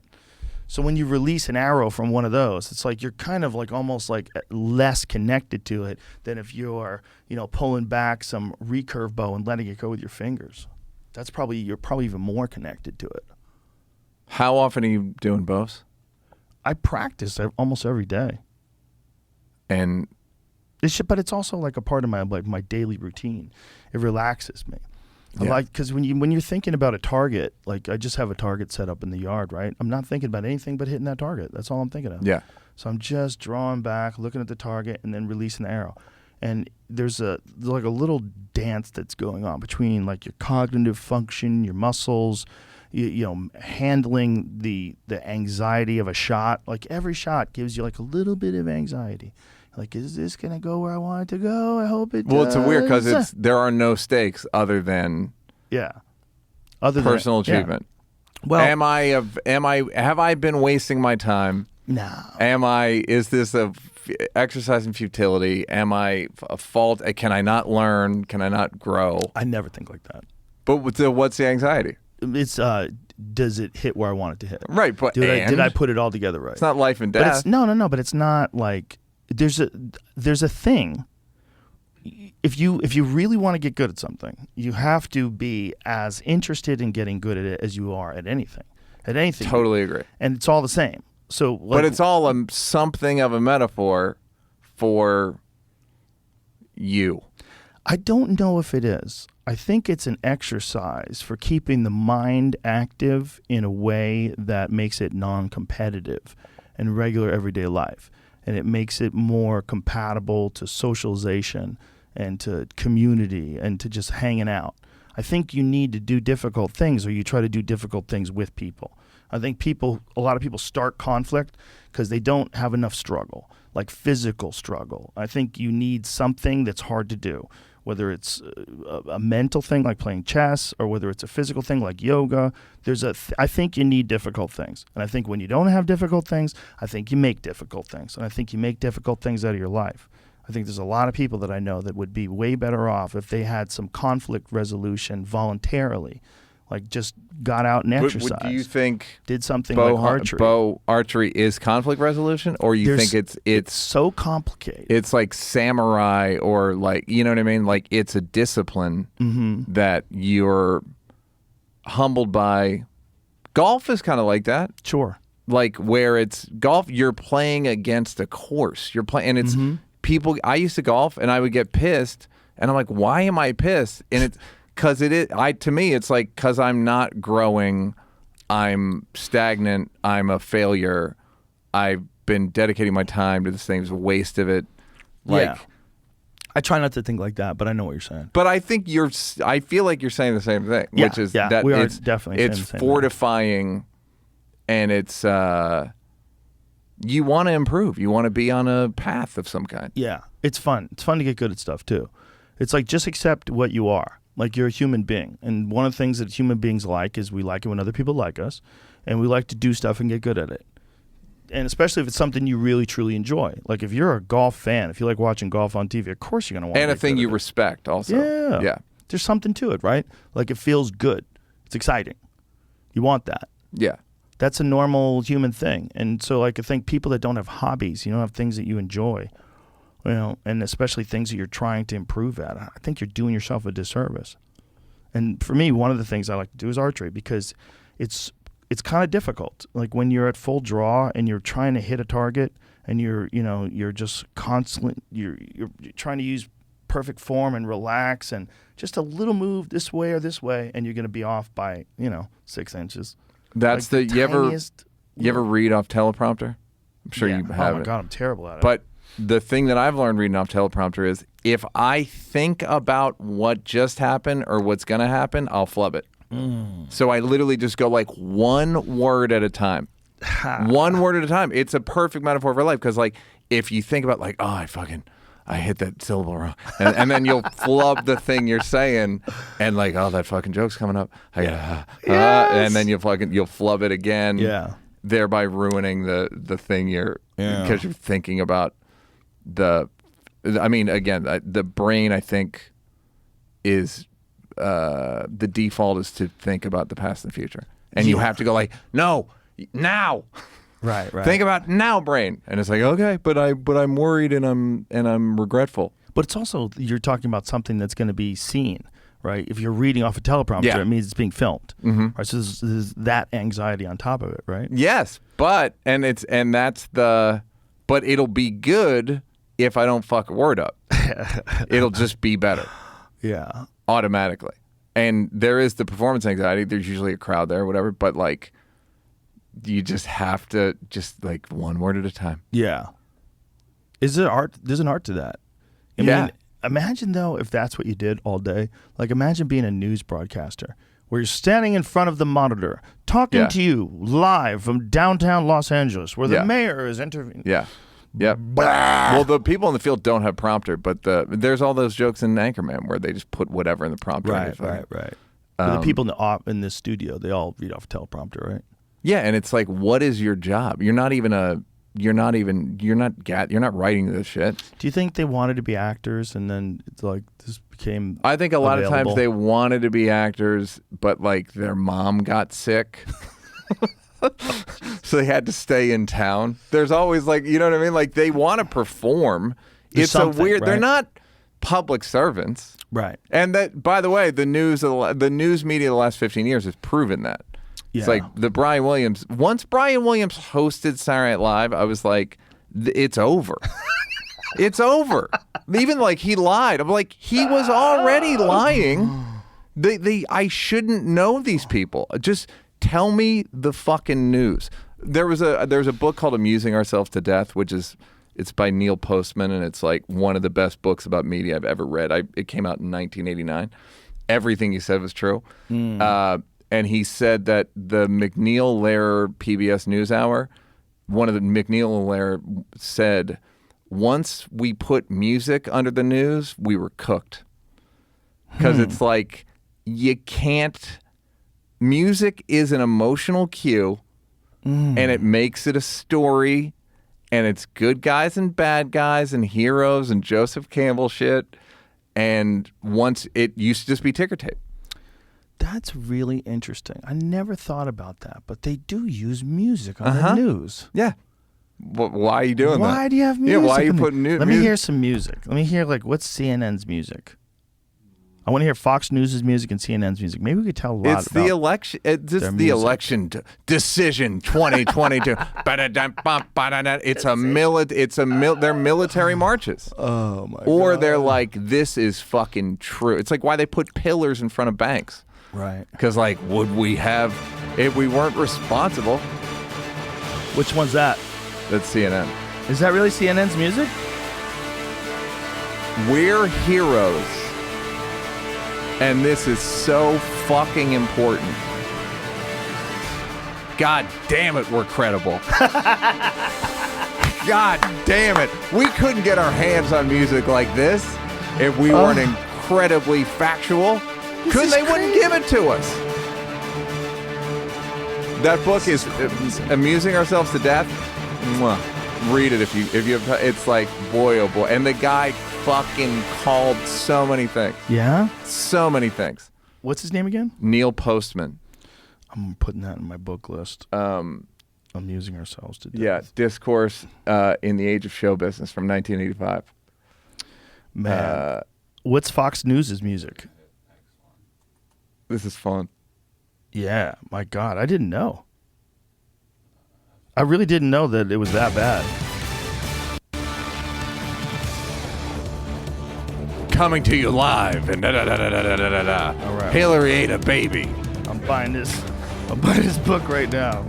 I just bought it. Great. Bam. That is hilarious. Yeah, this is like... We're Fuck. We're so legit. God gave us this music. This is from God. It's it has less beats, right? Listen, this is way more predictable. It doesn't get too high. It doesn't get too low. And it keeps you on a steady pace. Yeah. It's a dullard song. Yeah. There's no. That That wasn't breaking news. That's was just regular news. Fox. The first one was breaking, so that might have an extra up tempo that was. Okay, Right, but does Fox have a breaking news? I didn't pop up. But that's They're that military music march. is They're like a drone music. Yeah, they're just establishing a level of not really. No, that's okay. We get it. They're You shouldn't be able to do that, right? it becomes when they'll put it on, it just bleeds into the whole operation. Well, didn't that sort of happen too when they started having editorial content? Jen Psaki officially joins MSNBC. Yeah. Will host streaming show and assist with election news, and she's going to circle back. It's not even a revolving door. It's just it's a WeWork now. Yeah, and you literally are out of work for a It's week. just open. You just She hired. had that shit. She won. She 100. she got it when. Yeah. I mean, basically, you get it when you get the press secretary job. You've got your whole thing. It's like I always make a joke with white basketball players where I'm like, if you can't get an announcing job when you're done. Because they're just dying for a fucking JJ Redick step right. And JJ Redick's great, but like a cute white dude who played in the NBA for 15 years. Kevin Love is going to be, Tom Brady just got $350 million. Like, fucking cute white guy that's fucking got athletic credibility. It's like, oh, fucking, they can't pay him enough. So how many, I'm thinking about this now. How many different broadcast teams do they have? Does each team have their own broadcast team? Because you have so many games. Oh, right? Like, it can't they be have the same local, people that well, they call have every their game. local, if they're not national, and then they're like Cleveland has their local guys, and then like basketball, they'll have basically a guy who played for Cleveland, and then like Kevin Love will probably be announced for Cleveland in 2 years, and then like an announcer. But they'll have like, well, back in your day, and they'll have that guy for color, and they'll have just like a regular announcer who's probably from anywhere. And then when it gets to like the finals, when it's on then TNT and ESPN, there's an ESPN team and a TNT team. and then they have famous people do it. Yeah, it's the same guys every week. I went to a professional soccer game this week. How'd First you time like I've it? ever. It was fucking great. It's fun. It was really fun. First of all, when you see it on TV, it's one thing, but when you see the guys running in real life and you could see the strategy map out, you see how they're maneuvering themselves. Like, oh, this is a pretty fucking complex game. Yeah. This is and apparently the way they play in Europe is like way more high level than even the American teams. Yeah, that's they're where like the good on another players level, are. even better. Yeah. Yeah. So I would love to see one of those because watching this one live was fucking amazing. It was super impressive. There are things that you go to and you go, oh, I get why this is a thing. Yeah. Oh, soccer. I totally get it I now. don't especially care, but I get, and it's also where else? I mean, now more and more, but where else do adults get to yell? But is there anyone more annoying than the soccer fan who insists on calling it football and even writes think there football is. if you discuss it? I don't They'll think get there is. upset. What is that? A seagull? What was that? It's like someone who tells you how to Find a spell video their of the name. Crazy soccer crowds that. Oh, they're out of their minds. Look at these people. Yeah. But like saying it's football. Like, settle down. It's Settle football, down. Yeah. Okay, you can call it whatever you want. Yeah, but you know what I'm talking about, right? Yeah, The thing that we're talking we about? call it So, soccer. okay. Yeah. What, did your daughters take you? No. One of my friends, local guys. Great. We had a good time. It was fun. Those live sports are fun. Like was you fun, get man. Football, I think, is too big. The feel, it's not. I think a lot of sports are. Football, especially, I think, is better on television. Yeah. I think you get some real fucking good like replays and shit if you're That's watching what on I'm saying. television. Yeah. Like soccer's so easy to follow. What's happening? The ball's moving around. Nothing happens. I mean, that's the good thing about soccer. Is it's Well, like- it takes a while for something to happen. Yeah. When it does happen, it makes it more exciting. yeah. It's like the difference between having sex every day and having sex once a week. So being single or married, is what you're saying. Yeah, It's just the skill level, and then also I'm just thinking how much my fucking knees would hurt. Like, Well, the way I they're always make the moving so observation much. that you ever watch the World Cup in a bar with women? I remember one of the World Cups I watched, a couple World Cups I watched in bars with women. Soccer players, women get a little like, because they're strong. They're also not yoked, and they've got limitless stamina, and especially in the World Cup, they're all ethnically ambiguous and like a little like cute brownish with a little stubble. Well, their legs, man, and Soccer nice players' legs. Yeah, I mean, to be able to do that, to run as much as those guys run, like Jesus Christ, the kind of shape you have to be in to play professional soccer is nuts. Yeah, They're they probably all end up constantly running around 5 miles a game. easily, and you're kind of sprinting, like You're half the absolutely time. sprinting. Yeah, You're either like barely jogging or you're sprinting. yeah, and to watch them move the ball around was super impressive. Yeah. To watch them like their little moves they do when they knock the ball side, where they fake like they're gonna go and then they don't go. It's like you really appreciate it when you see it live. Because, Ian Edwards has been a soccer fan forever, and I've always given him shit about it. Yeah. And he's got that soccer podcast. So we had made a deal, like, okay, we're gonna go see a soccer game together, and then we'll go do a podcast. But I went before. Now I'm gonna do it again. Though I'm gonna bring him. Yeah, it's fucking. You get it. It's like it's a thing. No, it's exciting. It's an exciting sport. It's funny how so many kids play it, but like professionally. I mean, it never really caught on in America like other stuff. It's like school band. A lot of kids do it, 4th, 5th, 6th grade, and then like, I don't know what happened to you in the flute. I don't know. I gave up on the recorder. We kind of just, I don't know. I don't know what happened. You know what? I don't know what happened. But now it's more popular than it's ever been. And I think kids stick with it. Yeah, I think so too. Yeah, I had this is big family problem. Is I played soccer one year. And we're like they said, get shin guards at the beginning of the year, and I realized I was like everything was a hand me down, so we had to wear a cup and shin guards, and I was 8, and the cup I got from one of my older brothers too big. Ouch. So by the end of the year, I had bruises on my thighs and really bad bruises on my shins because when they said shin guards, my family said, "You mean knee pads?" That we're going to just tell Neal are shin guards? And I didn't realize that it was supposed to be hard. And they were just, and they were just, I was just like. Really? Yeah. Oh my God. That's 10 kids. God damn, dude. And that's one of those things that I just remembered, like, oh yeah, that was kind of fucked up. Shins are a fucking painful one too, man. Yeah. Oof. I had a shin I did a show, I did my new hour like in New York for like 4 months, like off Broadway. And every night I would kick over a chair in like an act out. And I had like, it looked like a compound fracture from the bruise. I had to like do it. I had to like restage it because I'm like, I'm gonna fucking.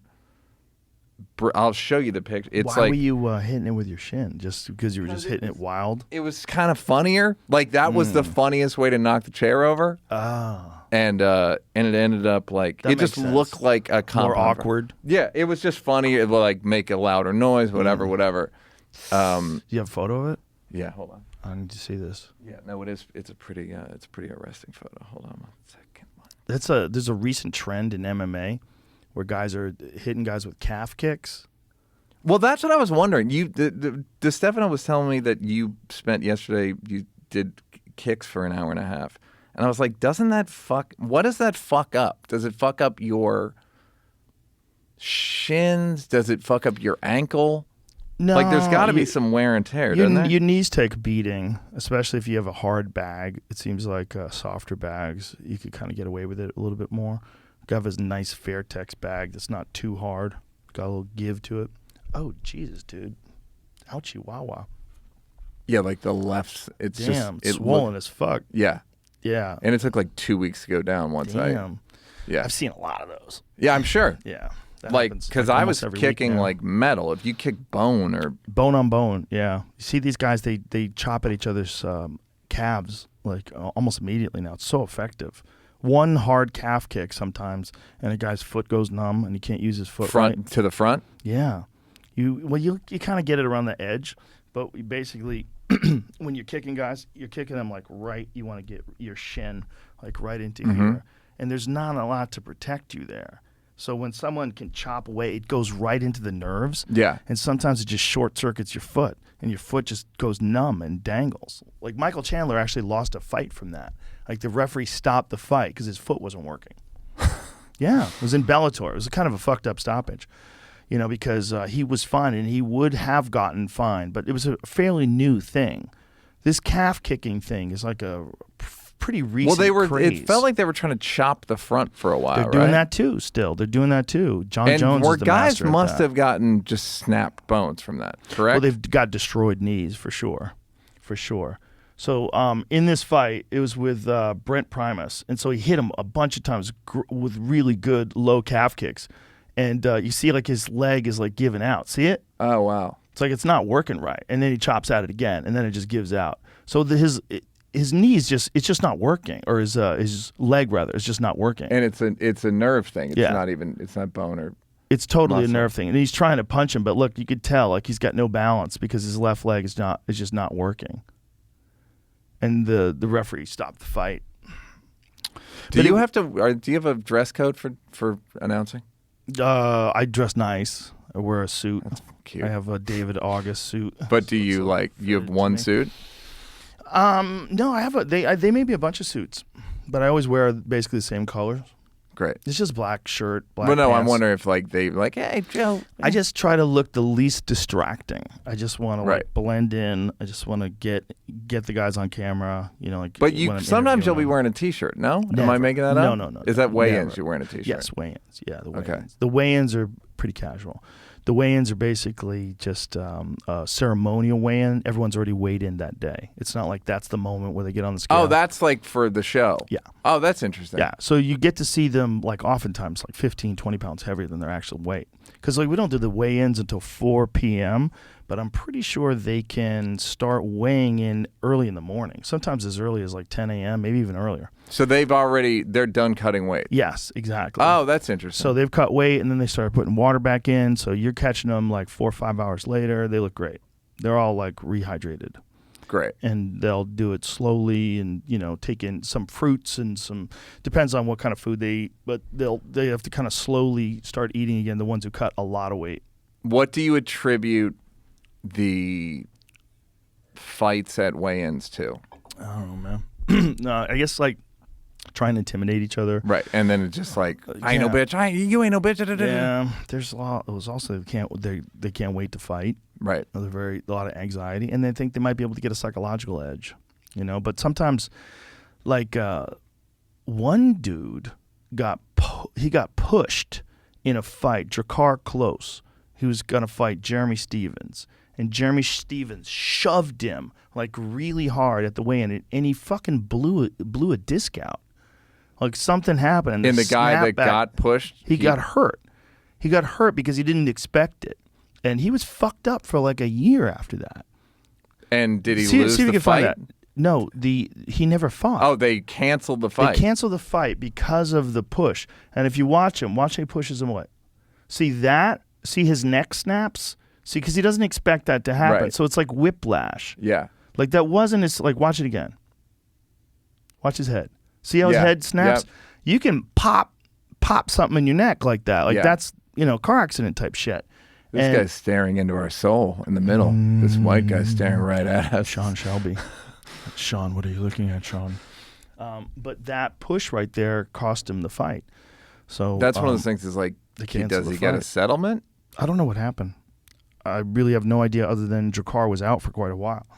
He was out for quite a while before Did you go to that island? No, I didn't. That's in Abu Dhabi. That's Oh, where they were, got it. But that's like, when they were doing the Fight Island thing, that's a giant commitment. Like you're over there for many days because they had very strict COVID quarantine rules, and it was pretty. You couldn't leave the hotel. It's like it was. It's like meeting Putin. Putin would make people. You had to get like tested a week. You literally had to wait a week. You have to wait a week to meet Putin. Is that before? Now, because of COVID, because he's immune, he's compromised. I would because he has blood cancer. Is that real? That's what I've heard. Yeah. Yeah, but are we being propagandized? I've heard it from people who would know who heard it from like. That's a pretty good source, but I don't know. Who fucking knows? Who fucking knows? I don't. Again, it's like in the new information economy. Wow. Oliver Stone says Putin had cancer in years he shadowed him for his project. Wow. Well, they're saying that's why he's so bloated. It's not just like some Russian head bloat shit. It's that head. It's like, remember when Jerry Lewis was taking steroids and he had the big face like that, big moon face like that from the steroids. Yeah, I knew a dude who was on prednisone for something, and that happened with him. He just blew up. That's what they're saying to him. So is this? I mean, what the fuck? What does a guy like that do? A guy who's been a dictator forever. You're dying of cancer. Do you give up the throne? Like, how does he stop running the country? Does he try to run it until imagine if he's dying. Does he try to run it until he's dead? I'm sure he's delusional. You know what I mean? Like, just being a dictator makes you. It's a term I use called when someone's in a fixed fight. I call it a Putin karate tournament. It's like, oh, this is a fucking Putin karate tournament. Like, when someone's gaslighting me and their friends are, I'm like, this is a fucking Putin karate tournament. That's so funny. That's such a great expression for gaslighting. No, a Putin karate tournament. Yeah, it's like, so he's just gonna be like, you're the champ. Right. Vladimir, until he fucking dies. Wow. I bet that's what happens. I bet the amount of detachment that you get when you're a dictator. They talk about the amount of detachment you get when you're wealthy. Then you talk about the amount of detachment you get when you're famous. Yep. And then it becomes like when you're a famous politician. Like the amount of detachment you must get. Like, how do you relate to the regular folks when you're the president of the United States? You probably don't. But the amount of detachment you get when you're a fucking dictator, when you're literally the guy killing your anyone. enemies. Yeah. Kill anyone. Poison them. And he's doing it in the age of the internet. It's not like Russia is not like North Korea where they don't have access. It's not unlike North Korea. I mean, there's a movie called they have access to the internet. But they right? have they have shit blocked. They have a lot of shit. They're not getting information about Ukraine. Okay, right now, yes, with Ukraine. Yes, definitely. But I mean, like when he was running the country up until this war, they basically had the regular internet, didn't they? There's a documentary called Hypernormalization. Yes, I saw that. Yeah, Adam Curtis, where it's just like they create this weird, you don't know what is real, what you saw, it's contradicted state messaging, reality. Like they've done things where they would change stories, like when they were bombing. They had like false flag shit with Chechnya and all that shit, and then they would change the story like 5 times in an hour on TV. And then so by the end of it, you're like, I don't fucking know that. I like that explanation. So I think they have like limited. I was in China right before COVID. I was scouting COVID. I was in China, and you can use. Like you can use VPNs, which is like you can get around the sort of censors. Yeah, they call it a mesh curtain, meaning like it's a curtain, but you can get And then, but my buddy told me that when there's like a big state operation, VPNs don't work. Really? Like there's just levels to the amount of shit that they can. But up control. Until the invasion of Ukraine, Russia's internet, was it basically open like ours? I would guess it was not, but since 2012, Russia maintains a centralized internet blacklist known as the Single Register, maintained by the Federal Service for Supervision of Communications, Information Technology, and Mass Media. Look at that word. How do you say that word? Neal, give it a go.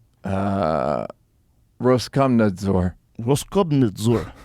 The list is used for the censorship of individual URLs, domain names, and IP addresses. So like China, Google, nope. Yeah. But Edward Snowden lives in Russia. This is what's confusing to me. Like, for sure, that guy has access to the fucking full internet. Yeah, I mean, I bet he figured it out. But it's like, does my mom have unlimited internet? she goes down the main streets. Right. Your mom's on Facebook. Yeah, Facebook. That should be a fucking t-shirt. Yeah, Your mom's on Facebook? Your mom's on Facebook. She's on the main street. She's not going.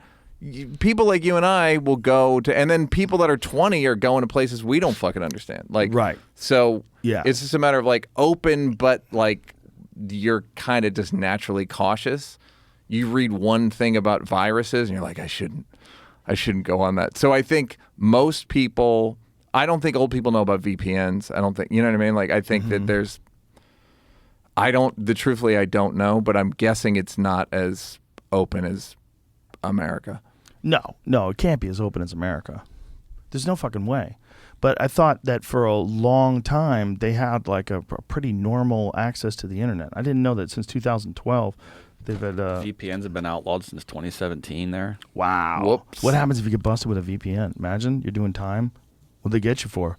VPN. I was trying to watch Netflix in a different category.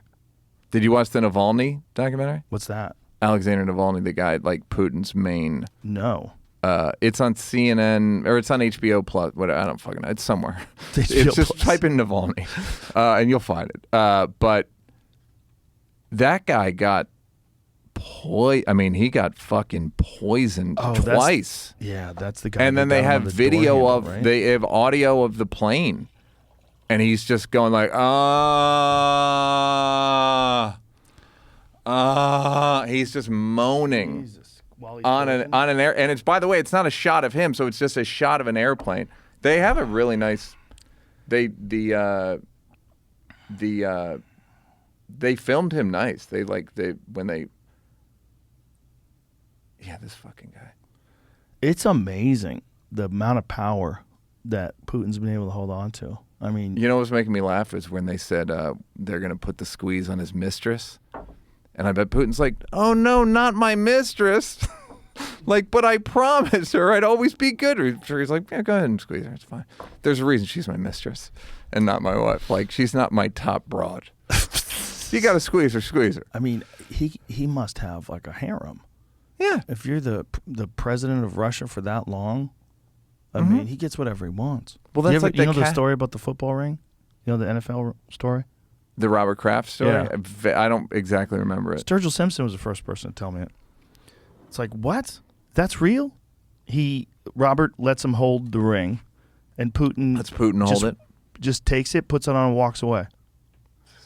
And he starts moving towards like, hey, that's my fucking Super Bowl ring. And the Russians put their hand on his chest like, this is Vladimir's. No, this is Vladimir's. welcome to Putin's crowd. Kraft explained the incident to those in attendance at Carnegie Hall's Medal of Excellence Gala, saying, I took out the ring and showed it to Putin, and he put it on, and he goes, I can kill someone with this ring. Put my hand out, and he put it in his pocket, and 3 KGB guys got around him and walked out. So he just put it in his pocket and said, I'll take this. I killed It is someone mine with this." now. Thank you for this gift. First of all, killing someone with a ring is super impractical. You'll hurt your hand. I'd You're rather gonna punch hurt someone. the ring too. I'd rather punch someone without a ring. Like, rings are not, they kind of get in the way. Like, it's not a brass knuckle.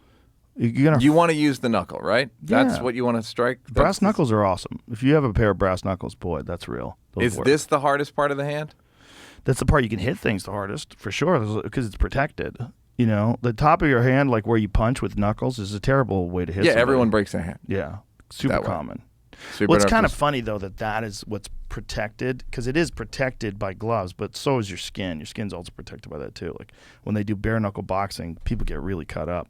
But what's crazy is you can elbow somebody in the face, you can knee him in the face, and you can kick him in the face. Like, so you can hit him with your heel But in that the and that's face. stronger, right? Oh, my God. My Like heel? significantly. Oh, yeah. I can kick right through that door with my heel. I could just walk up to it and stomp a hole. There's not another part of my body I can hit it that hard with. Your heel, you're running all day. You know? Well, that's what I was saying. So You're moving there's around. no repetitive stress injuries with you just train for kickboxing, right, or jiu-jitsu. So you definitely get repetitive stress injuries. I have injuries all over the place. My knees are always fucked. There's always something like my lower back hurts a little sometimes. It's like there's a certain amount of recovery you have to do when you're doing that kind of explosive stuff, and you have to be like really careful with the stretching. You got to be really careful with the time off in between. The recovery stuff is really important, though, like the saunas and cold plunge. I showed you the new cold plunge they set up here. That's fucking real important. You need recovery. You can't just work out, and sometimes people just go too much one way. Well, that's what most HGH and all that drug use in sports is, just recovery. Yeah, everything is recovery. Yeah, testosterone as well. I mean, look, you don't get big muscles from it. You get big muscles from the work that you do. You get ability and then you recover. to yeah. You get an unusual ability to recover. And then, of course, there's stuff like what bodybuilders do. You're taking it to a completely different level. Like what they're doing is like an amazing level, by the way, guys. Keep it up. What an insane sport. Have you been to a competition, bodybuilding? No. It's one of the most riveting. I went 25 years ago on accident. It's so strange. I was walking past the Beacon in New York, and there was like bodybuilding competition this Saturday. And I was like, well, I know what I'm doing. I literally just went to the box office, handed over the money. Was it really good? It was It's crazy. It's just a crazy culture. Like that the documentary Pumping Iron? Generation Iron. Oh, 1, 2, and 3 on Netflix. Amazing. Excellent. Maniacs, these guys. Oh, yeah. I've had Ronnie Coleman on the podcast. Putting and Dorian Yates. Both the of white them. guys they do a roll on, like a paint roller spray tan. Oh, yeah. Me and Schaub. It's so there's goddamn a funny. YouTube video of us that is animated of us talking about how they have chocolate body. Because you're so not funny. allowed to do blackface. Yeah. So they get all the way up to the face, So and then funny. they don't do the face. Because they very used funny. to. They used to do the face. Yeah. They can't get away with that anymore. So funny. It's fucking super white Bill Burr looking guys who are black from the neck down. It's so crazy. That's very funny. It's so crazy. But the video of me and Schaub is fucking hilarious because it's animated. Yeah. And they just show like the guy who did it, Polytune, is amazing. He animates these little funny clips of stuff, and that's probably one of the funniest ones ever. Because it's just so preposterous that people paint their whole body black. Well, and that it's just accepted within the What's in the community? sport.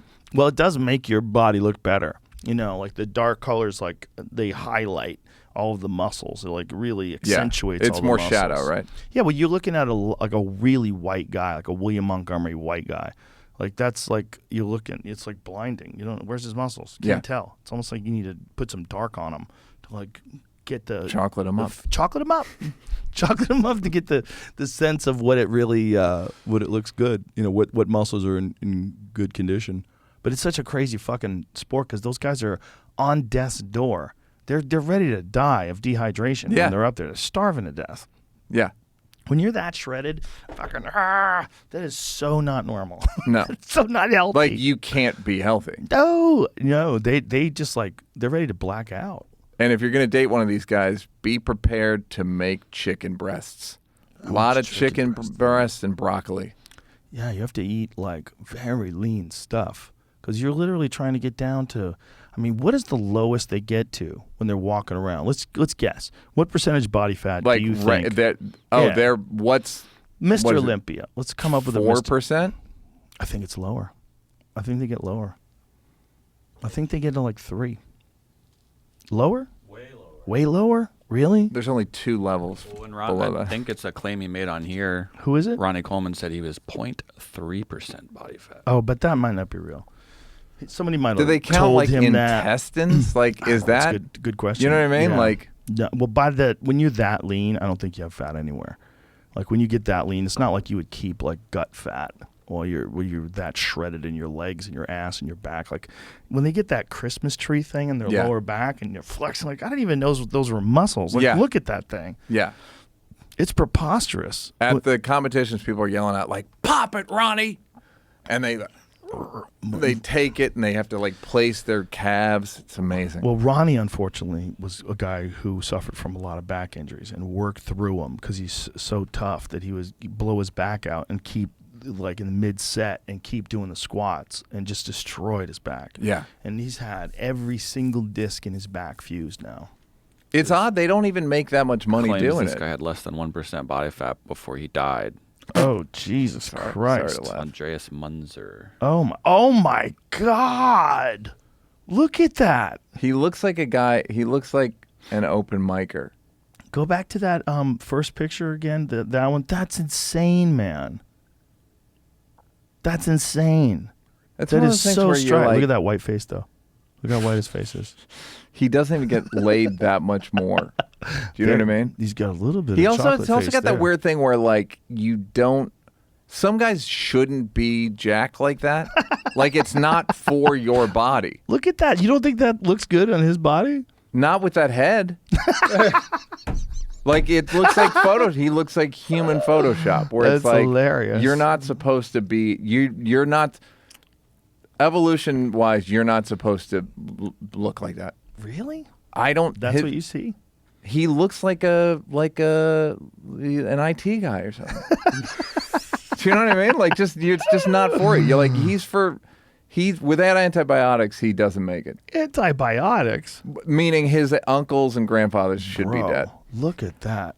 Is that real? I don't know. I mean, He That looks doesn't like seem he's real. his head popped behind a different body. That's so different than those other Looks like a pictures of him. carnival thing where you stick your head in the circle. Yeah, but it looks photoshopped. Like the thighs. That actually looks photoshopped. The Yeah. thighs That's looks- got to be photoshopped. Yeah, it looks so big. I don't think that's real, Jamie. And the face looks like it's got a different resolution than the body. Am I wrong about that? No, you're that's not I don't wrong, think but it works. it looks weird. It doesn't look right. It looks too cartoon. See, like look how different he looks there. It's just not. He's No, not that's shredded wrong. at all. That's Yeah, but that's dude, cartoon. that's so big. Look how small his waist That's is. Photoshopped for It doesn't real. look real. The lats, like that looks real. That looks like a super jack guy, but it looks real. That other one didn't look real. See, like if you see the difference, the amount of okay, that's the real picture. That's Yeah. the actual Yeah. picture. Okay, so clearly. Yeah. So that looks normal. I mean, for a super jack bodybuilder guy. That other one was too big. So that's the actual picture before they fucked with it. This you can't tell these days. These wacky kids, their Man. Photoshop skills. It's a deep fake. So that was what his liver I don't looked know. like. When I found his name, it said that they did an autopsy and it had like less than 1% body fat. Oh, is that And there what seems killed to be him? like a Whoa, look at that nickel girl. in it. Look at the girl with the green top. Yeah, and it might have Click led on to that. it said. That's insane. Oh my God, look at her abs. A lot of these articles, though, I will note, are saying you should not aim for 0% body fat. Oh yeah, for sure. Like what you're seeing with her is super, super fucking impressive, but also very unhealthy. No, yeah, it's not You good. can't maintain that. Your body needs some fat, and it's also it fucks with your thinking. Like you can't think good. You're This is just an dull. eating disorder. It's like a bad eating disorder. There's something to it. There's something along, but it's like a body dysmorphia thing. Like, Yeah. There's the thing about like the biggest bodybuilders. Sometimes they don't feel big; they feel small. Yeah. And so they wear like bulky clothes to like cover their body. Yeah. It's really weird. Yeah. Well, body dysmorphia Is is that real? hard not No, that's to not have. real. That's No, that's real. No, but that's synthol. That's what I it's meant. not. Yeah, yeah, yeah. It's not real muscles. Yeah, that fucking dummy. Like, there's so many dummies that inject oil into their muscles. It makes their muscles swell and look big, but it looks like that. It looks like you got water balloons underneath this. Yeah, it surface. looks doesn't- like fake. It looks so crazy. It's also like useless. Useless, doesn't work, and looks insane. And you can't compete. No. There's no advantage. You can trick like one person. You're not tricking anybody, and it doesn't look good on anybody. But the thing is, it's like whenever there's a thing you can do, you're gonna find someone who goes too far, right? Mm-hmm. Like there's some people got face tattoos. You're like, this isn't like that bad. Yeah. And then someone makes their whole face look like a skeleton, Mhm. and you're like, oh Jesus. Yeah. There's always going to be someone that does that. Yeah. And with that kind of stuff, there's a whole group of guys who It's decided extreme just, to begin with. Yeah. The interest is extreme, and then it gets like But it's also like girls with giant fake butts when they don't Yeah. know that everybody knows that it looks insane. it's so sad. I is find sad. it so sad. Like some of those girls can barely walk. Mm-hmm. It's like it's so odd It's just weird. that they. I mean, it's just bad body dysmorphia. Yeah, it's the weird society thing that is happening, where people are shoving things into their body and it becomes normal. Like fake boobs are so normal; it doesn't freak anybody out at all. You got to realize like that didn't even exist until what 1980 something. Yeah. Remember that there was a documentary on I think it was on HBO with David Schwimmer. I think he played like the first boob. Oh yeah, Doctor. breast man or something. Yeah. Yeah. That was it. I mean, think how crazy it is that the super invasive plastic surgery is uber prevalent. Yeah. Just uber prevalent. Yeah. And all it does is make boobs pop out. That's Yeah. all it does. Makes them stick out more. And you Yeah. know that there's a fucking surgery that took place where there's a bag of stuff underneath them. And you're No, like, it's great. so Look odd. good. And then people act like I've dated so few women with fake boobs because it's like you're lying.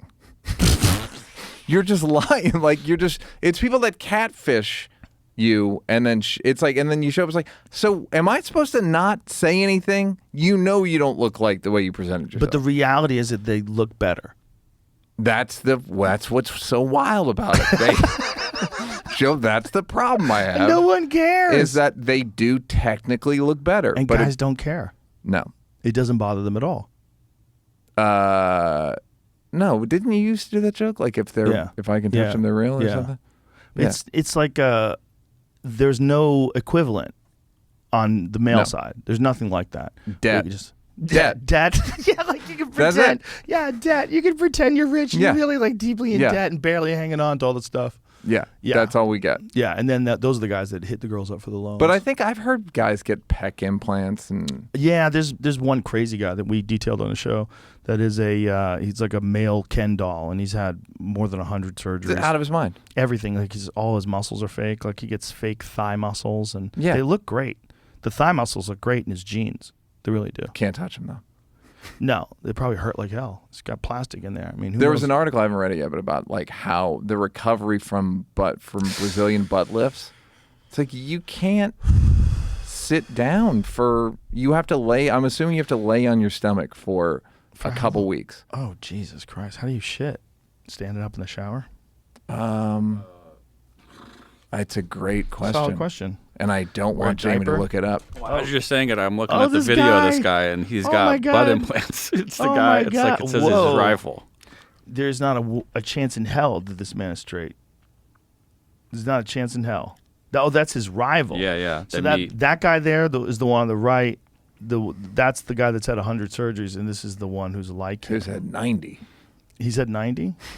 I wonder. Oh, these guys. Look are at these so guys. Sad. That so sad. look is crazy. Multiple liposuction, etching. So he's at etching on his fat transfer. He looks like he's got a filter on his face. Yeah. He looks like an Instagram filter. Yeah, they both do. Wild. Look at his butt. Like coloring. Wild. He had a butt enhancement, bro. Look at that. It's a hell of a butt, though. I mean, what a dunk. The guy's jacked. You got to give it to him. Out of the two of them, I think he's the hotter one. You like the guy on the left? No, the other one. The one on the right. On our right. That's more your Look, type. see, look at he's done. Look I at- like the guy that's closer to my body type. Yeah, like there. That's you. I like the guy on the So left. this guy, the guy on the left, is the guy who has the thigh implants. He's got plastic in his thighs that make his muscles look bigger. And his shoulders, his biceps. Yeah, everywhere, all over the place. So don't expect him to pick anything heavy up. Oh, dance, He's not boys. gonna- Yay. See the muscles, how they poke Pretty out? nice. Ugh. Pretty wild. That line is gross. It just doesn't match up with the upper thigh. But I wonder if, like, what happens if you're doing that and you start lifting weights? Like, you start actually getting big. Do you have to take them out? Your skin probably stretches to a point. And maybe it would start hurting. Like, you're shoving these implants into your fucking skin as your body grows. And these things are stuck, and then they get infected. It makes me kind of like sick to my stomach thinking about it. Like, stop doing that to yourself. You know, Danica Patrick actually just had to have her breast implants removed. Were they infected or one of those things? No, you ever see she that was thing? having bad reactions to having them in her body, and she didn't realize how much trouble it was causing until she got them removed. And she documented all this stuff on her Instagram page, and it's like you could see it in her face. She said she just feels it everywhere. There's like Kat Zingano, UFC fighter. She had the same thing. She was just feeling terrible with them in her body, and Well, it's she like had to get them taken ongoing, out. like anaphylactic shock. Well, your body's just rejecting it. Yeah. Your body's like, why is this here? Why is this here? Why is this here? Why is this here? It's like if your body, like, you ever see things calcify? You know, like if something gets stuck in your body, it can calcify. Oh, yeah. I mean, sometimes the outsides of their boobs is like hard with scar tissue. Like, it's like your body does not want that in there. No. You ever watch the show Botched on E! Yes. That I can take Jesus. a couple minutes of that. Jesus. It's One person just had fluid coming out of their head, just like, ugh, Christ, like the mental illness is what freaks me out. The that thinking leads them to. Yeah. The thinking thinking it's that good. looks good. Like when they want to get their lips done crazy. Yeah. And then they want to get them fixed, and the doctor's trying to fix it, and they're like, shit. The only way you can get plastic surgery that's any good is to not have friends that have also done it, so that people are giving you an honest appraisal. Some people get it done, and you're like, this shit looks good. Well, what's her name? One of the Kardashians, the young one. Kylie Jenner, Yeah. right? Yeah. She had a lot done, but she looks very the good. young one, Yeah. the Bruce, Isn't that Kylie? the one. Yeah. Yeah, Kylie. She's the young one. Yeah. She had there's crazy before and afters. Like she Right, had a but lot. like she looks like she looks like a different person. Different person. I mean, And then they have kids, and you're just like, when can we start operating on you? Because you remind me of who I used to look like. oh Jesus Christ! Basically. Oh my God. What else would you think when you see your baby and you're like, oh, we can get this fixed? Oh my God! She probably started when she was 14 or 15. The thing is, like your fucking head's still growing, right? Like you don't even know what's gonna be its final form, and you're gonna go in there and shave things down Yeah. with a bone saw because So you want a gross. more contoured chin. Like Yeah. what the fuck are you saying? Yeah. And then other people go, "Oh my God, she looks so much better. I want to do that too." Ooh, that's crazy. I knew a dude. It changed his fucking life. My friend Max, he had a extended lower jaw, like his whole life, like sling blade. And then when he was 21, it was a serious operation. They'd saw your bone of your lower jaw and take a chunk out of it, and then put it back in place and screw it in and screw his mouth. Like he couldn't talk, couldn't fucking eat, or but then he When it became got handsome. off. Then he became a handsome guy. Yeah. So when he was 21, all of a sudden he's we like, like handsome. he's like a good-looking The guy. world rewards handsome. He's got a great face, but it's like he was a freak, Yeah. before that, and then he became this handsome guy. Yeah. It's like a really interesting turnaround because like But that thing of like tall guys make $1 million more over a lifetime. Handsome guys it's impossible they don't have a number on it because it's like handsome is relative, but height's giant. absolute.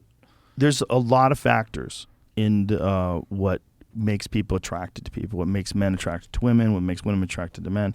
And for whatever reason, there's some people that like to deny those things or to distort those things to make people feel better. It's very odd.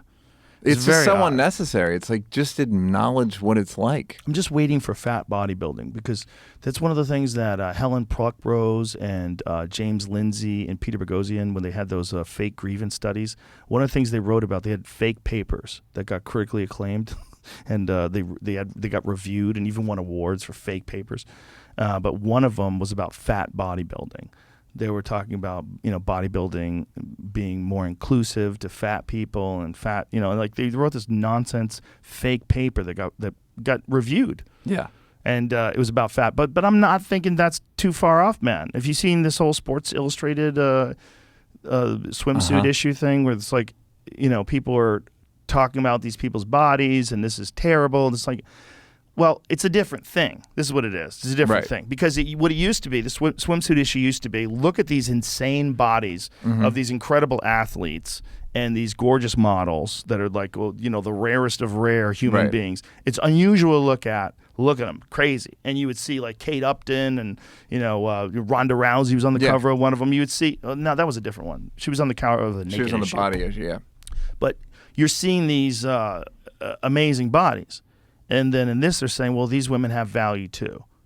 Well, And the they're thing like, is, these women, it's like, what are you talking about personalities? well, if you're talking If you're about, talking about personalities, yes. then that's then Right. what do you do? Because you're going, she weighs 300 pounds, but she's got good skin. Do you know what I mean? Like you're still saying, you're still putting value on symmetry or skin or shape or something that people can't control. Well, so it's just like a little less hypocritical, but it's still either you're talking about like she has a beautiful spirit, just put a paraplegic, put someone who is just or someone who's a great writer or a great comedian or someone that's like has a great personality. well, I'd say do whatever the fuck you want to do. If that's what Sports Illustrated wants to do, nothing wrong with it. There's nothing wrong with having those girls on it. There's nothing wrong with any of it. But it's a different thing. Now, this is a different thing than it used to be. And that's what I'm saying about bodybuilding. Like, if everybody looked like Bert Kreischer, and they're like, that's beautiful too. Like, okay, that's not what we're here for. And We're it's here also, for freaks. The argument is that it's we're conditioned to like certain shapes. But that's not true. And I don't. It's Yeah. like evolution wise. And they go, what about Botticelli? And their women were bigger and plumper back then. Nobody it was like, had any food. Yeah, it was a sign of no one had food, and the people who had food were high status. And Yeah. once we learned about nutrition, and once we learned about health and arteries, like you kind of the beauty. I don't think the beauty standard changed. Good skin, I would argue, good skin would work at any period in the last 14,000 Well, years. here's a undeniable truth that we accept wholeheartedly with men. When you are overweight, you have more of a chance of having a heart attack, more of a chance of all sorts of other cardiovascular issues, all kinds of increased inflammatory markers that lead to a bunch of different diabetes. Yeah, all it's sorts just not good to be just overweight. accept Yeah. it. Yes. But we never think that way when it comes to the public declaration that all bodies are beautiful. Right.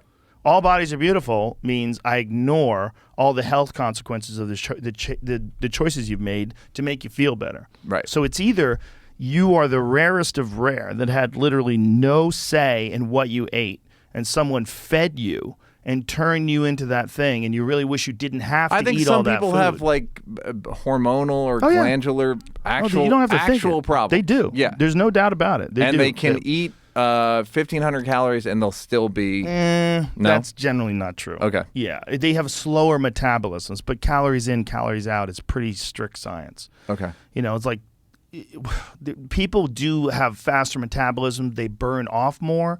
But if you're only taking in 1,500 calories, you keep gaining weight. That doesn't make any sense. It's like, where's the mass coming from? Like, how is it being fed? You know, you have to overeat to get morbidly obese. Like when you're looking at people. Oh yeah, morbidly obese. But I'm just talking about that's like a lot of what plump we're or whatever. but Yeah. Yeah. With a lot of these, if that was a man, you'd say morbidly obese in some of them. Well, it's like, would they say a heroin addict is beautiful? I guess they did during the heroin chic, but like, I think that was more a look. But like, would Sports Illustrated put a heroin addict woman on the cover? They would say that she has a problem. But why doesn't what's Exactly. the aren't they the portfolio of health issues? I'm sure are relatively similar. Very similar. Yeah, it's one of the worst things you can do for your overall metabolic health is make your body carry around an extra 150 pounds. It's terrible for you. Yeah. It's just not good for you. And so you can say you like the way you look this way, and I say, good on you. Have fun. But if you try to say that it's healthy, you're really talking crazy. And the reason why I have to say anything about it is because there's probably someone out there that might believe you.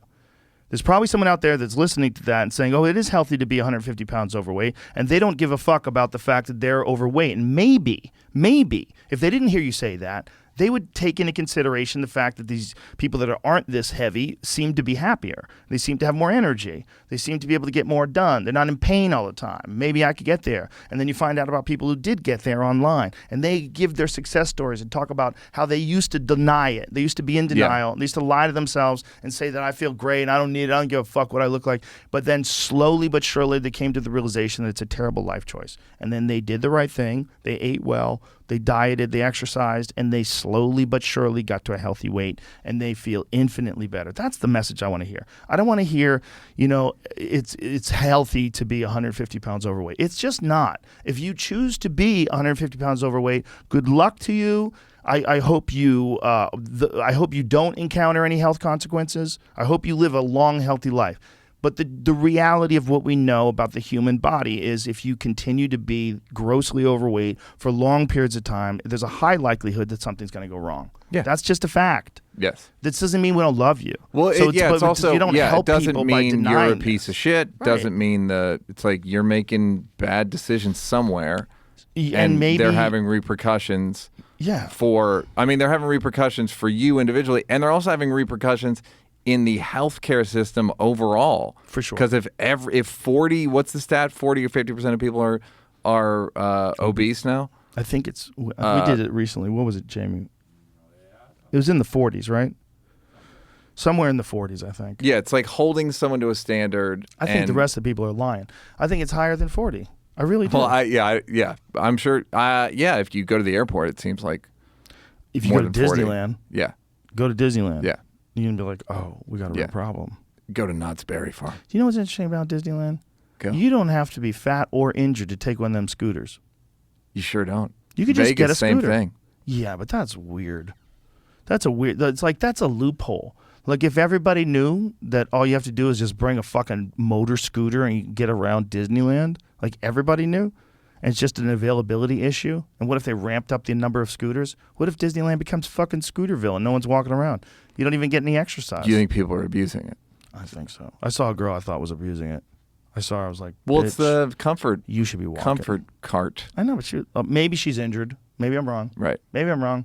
Yeah. But I saw a guy jump right off of one, and then I asked them. I said, when you have, because when our kids were young, we'd get a stroller. You could rent a stroller there. And so, they'd get tired. They're 4 years old, walking around Disney World or Disneyland. But when you go up there, I go, what do you have to have wrong with you to use the motorized one? They're like, nothing. Yeah. You can just get around on a scooter. You could get around. I mean, you could get they're a bird scooter. Basically, they're just Sort of. I mean, you know what I mean? Like, But everybody else is walking. Yeah. But I guess with some people, they can't really walk that much. Some people, it makes sense. Old people, makes sense. Injured. It's like cultural values where it's like health versus like discipline, right? Mm-hmm. Or self-esteem versus discipline. Those are the two poles to me. Like those are the two, like what you just said versus like, yeah, but they're nice and we don't want to shame people. Yeah. And the truth about shame in my experience is it's a catalyst. For movement. Yeah. It's a catalyst for change. Yeah. It's a catalyst for improvement a lot of the time. Did I overly beat myself up and that probably led to depression? Yeah. But I also got good at shit. Mm-hmm. And it's like one of these things of like, I see the point of not shaming people, but also, The shame itself can be beneficial. The point in not shaming people is don't be a cunt. And the thing is, you're going to have people, there's going to be plenty of people out there that don't get the hint, they don't get that memo, and they just act like cunts. Don't contribute to that. But don't think that things that make you feel bad don't have some real benefit to them, because they really do. There's things that make you feel bad that if you could just figure it out, you're going to be better because of this. yeah, it would be like not doing interventions on drug addicts because we Right. don't want to shame them. It's like, Yeah. well, what do you call it? It's like hold them to a standard. Yeah. People say I'm worried about you're going to die. That's kind of like the theme Yeah. of most interventions. But It's also like people waste their lives. They get caught in these patterns, and you need something sometimes to step in that gives you a little break from that pattern that lets you sort of reset and reassess. And there's a lot of people that do that and then they jump right back on the horse. But a lot of people don't. It's a good number. It's a good number of people that get sober. I've known many in my life, and some of them with zero programs. My friend Dave Dolan, he quit drinking cold turkey when he crashed his car and abandoned it at the scene, and then got in trouble and got his driver's license taken away. He was like, fuck this, I'm quitting. they He shamed never- him. The police shamed him. Well, he was ashamed But I'm personally. saying, do you I know don't what I think mean? the police Like even they did it. they held him to a standard. Yeah. And is that shaming? If you feel shame, does that mean someone shamed you? It's No. like bombing. Yeah. You need it. Bombing can be a tonic Yeah. where you're like, oh, because there are nights where you're crushing and you're like, am I Richard Pryor? Wait a minute. Seems like I might be Richard Pryor. And then you fucking bomb the next night. You're like, okay, back to the drawing board, or that, I will stop doing that tag. I will stop doing that order. I will stop doing whatever I did. Did the audience shame me? I don't know. They No, had a you were natural ashamed. reaction. The problem is it's a verb. It's a state. It's not like them shaming you. It's like they did something. No, they didn't Right. like what you were doing, and they had criticism. Right. It's normal. Yeah. And also, it's like for comics, there's the moment after you fucking film when you have sheer terror because you realize I don't really have an act anymore. Sure. Oh my God, that's the scariest fucking moment. of I comedy. think I may have, because I've waited so long, I have the hour I've been doing and I have a new half. Ooh, And by the time I that's film it, good. Joey, that's good. I can, Yeah. if I don't have 45, I'm I'm an counting up idiot. premises right now. I'm counting up premises. I'm gonna cut some extra premises. I gotta wait till I give birth to this comedy baby, and then I gotta get some mushrooms in my system. I need like a good one. A real Like good mushrooms and like get in 2 the grams tank. in a notebook or 5 grams in a notebook? 5 grams in the tank with a phone on that you could say, "Hey Siri," and give voice notes to. Interesting. Yeah. Have you done it? Yeah. You got to do the "Hey Siri" thing. I tried for a while to have like a tape recorder running, like one of the little digital recorders. And I had it Velcroed in there, but everything gets fucked up from the moisture and the salt in the air. It fucks up the electronics. And then I also tried the "I'll remember this" method, which is the worst. No, you won't. Hi, I've used the "I'll remember this" method, and no, you won't. You shit. will, but not. You might. You. A lot of times you can't. Yeah. I text my other phone ideas sometimes. I have a notebook. I mean, I have Seems the the easiest. whatever the notes app. Yeah, I have the Use Notes that. app too. And you could say that, "Hey Siri, make a note," and it'll do that. You could do that. I've done that in the car before. It's great. If you're driving, then all of a sudden you have this idea. You don't even have to touch your phone. Just say, "Hey Siri," and start talking. Yeah. And it'll leave a pretty fucking good representation of what you said in terms of like the way it. Yeah, the captions on Pretty close. on Instagram are like, you're pretty good at this. pretty good. Just fucking talking into it. It's pretty amazing. Pretty amazing what they can do now with that. They have it down where you can listen to someone talk in another language and they'll translate it for you. I know. In real time. There was one I saw the other day where classes, or it's an earpiece or something where it'll come in. It's Google's. Yeah. It's for the Pixel phone. So it's like I think that's the only thing it works. Is that the only thing it works on? Does it work on other devices? And it's just a Google Buds, right? Just an app. Okay, but it has nothing to do with the actual headphones themselves. So the app would work on an iPhone as well. Oh, really? Pretty sure of that. Oh, I thought that was a feature exclusive to the Pixel phone, which is one of the things that was a selling point of it. I mean, Yeah. we could test it It's right like now. a couple but weeks I'm ago, I pretty remember sure. seeing it. Yeah, you used to have like a deal for an Android company, right? Didn't you? I You were did the doing, voiceover the for Samsung. for a long. That's a sweet Couple gig, years. son. You're telling me, Joe. You want any coffee? No thanks. That was a Yeah, I'm sweet good. gig. That was a great gig. Oh my goodness, Really, really nice gig. raking in that cheddar. But did you have to Yeah. use an Android phone? Because you had an Yeah. Android phone for a while Yeah. during that time. I did, and then I secretly. Why was did you using- shake that? It's gonna explode. All right, I didn't. I've never had it before. I'm not gonna. Now I'm not gonna. Now I'm I gonna don't- punish it. I'm I gonna don't shame think it. so. I'm gonna I'm just put it over kidding. there. I don't think it's carbonated. You should check, but I don't think it's carbonated. I'm just joking. I wanted If it was to. a kill cliff, it would blow the roof off. The I place. want to talk about, because I'm your depression correspondent. Oh, thank you. I've needed one for a while. I wanted to, I think I've been it. Because, Yeah, by you're- the way, most people, the things I've talked about, the electromagnetic stimulation, Yeah. that's a big one. Electrocranial EC, whatever. Electrocranial. Why am I forgetting? So the name of it? let's give everybody Whatever. the rundown that All right, hasn't so heard you on here here's before. what I've done. All right, I did like Zoloft for a long time, right? 15 years of Zoloft. 15 years of Zoloft and a little bit of Wellbutrin. And then I tried ketamine. Did a week of ketamine or 5, and I just didn't like it. No, but you just tell people like what the history of depression is. Like, what is your history? Oh, okay. Always felt, we used to just call it like a New York attitude. And then in the 90s, we called it New York. And then I realized, like, I don't experience joy. Like, I just don't really experience joy very much. And there's a thing called dysthymia. So I went to a therapist. They diagnosed me with dysthymia in 1998 or 1999. And started taking Zoloft and was like, I liked it. I remember saying to Dave, like, I don't want to dance, but I understand why people dance. It's the first time I'd ever understood. I was like, I understand it. I don't want to do it, but like, I get it. I can see what's relevant about That's it. hilarious. And so was on Zoloft for a long time and kind of had no side effects from it. Like sexually, I could actually last longer. So I was like, great. Can I ask you something Yeah. about this never having joy? But what about when you kill? Like, what about stand up? That was adrenaline. Really? Yeah.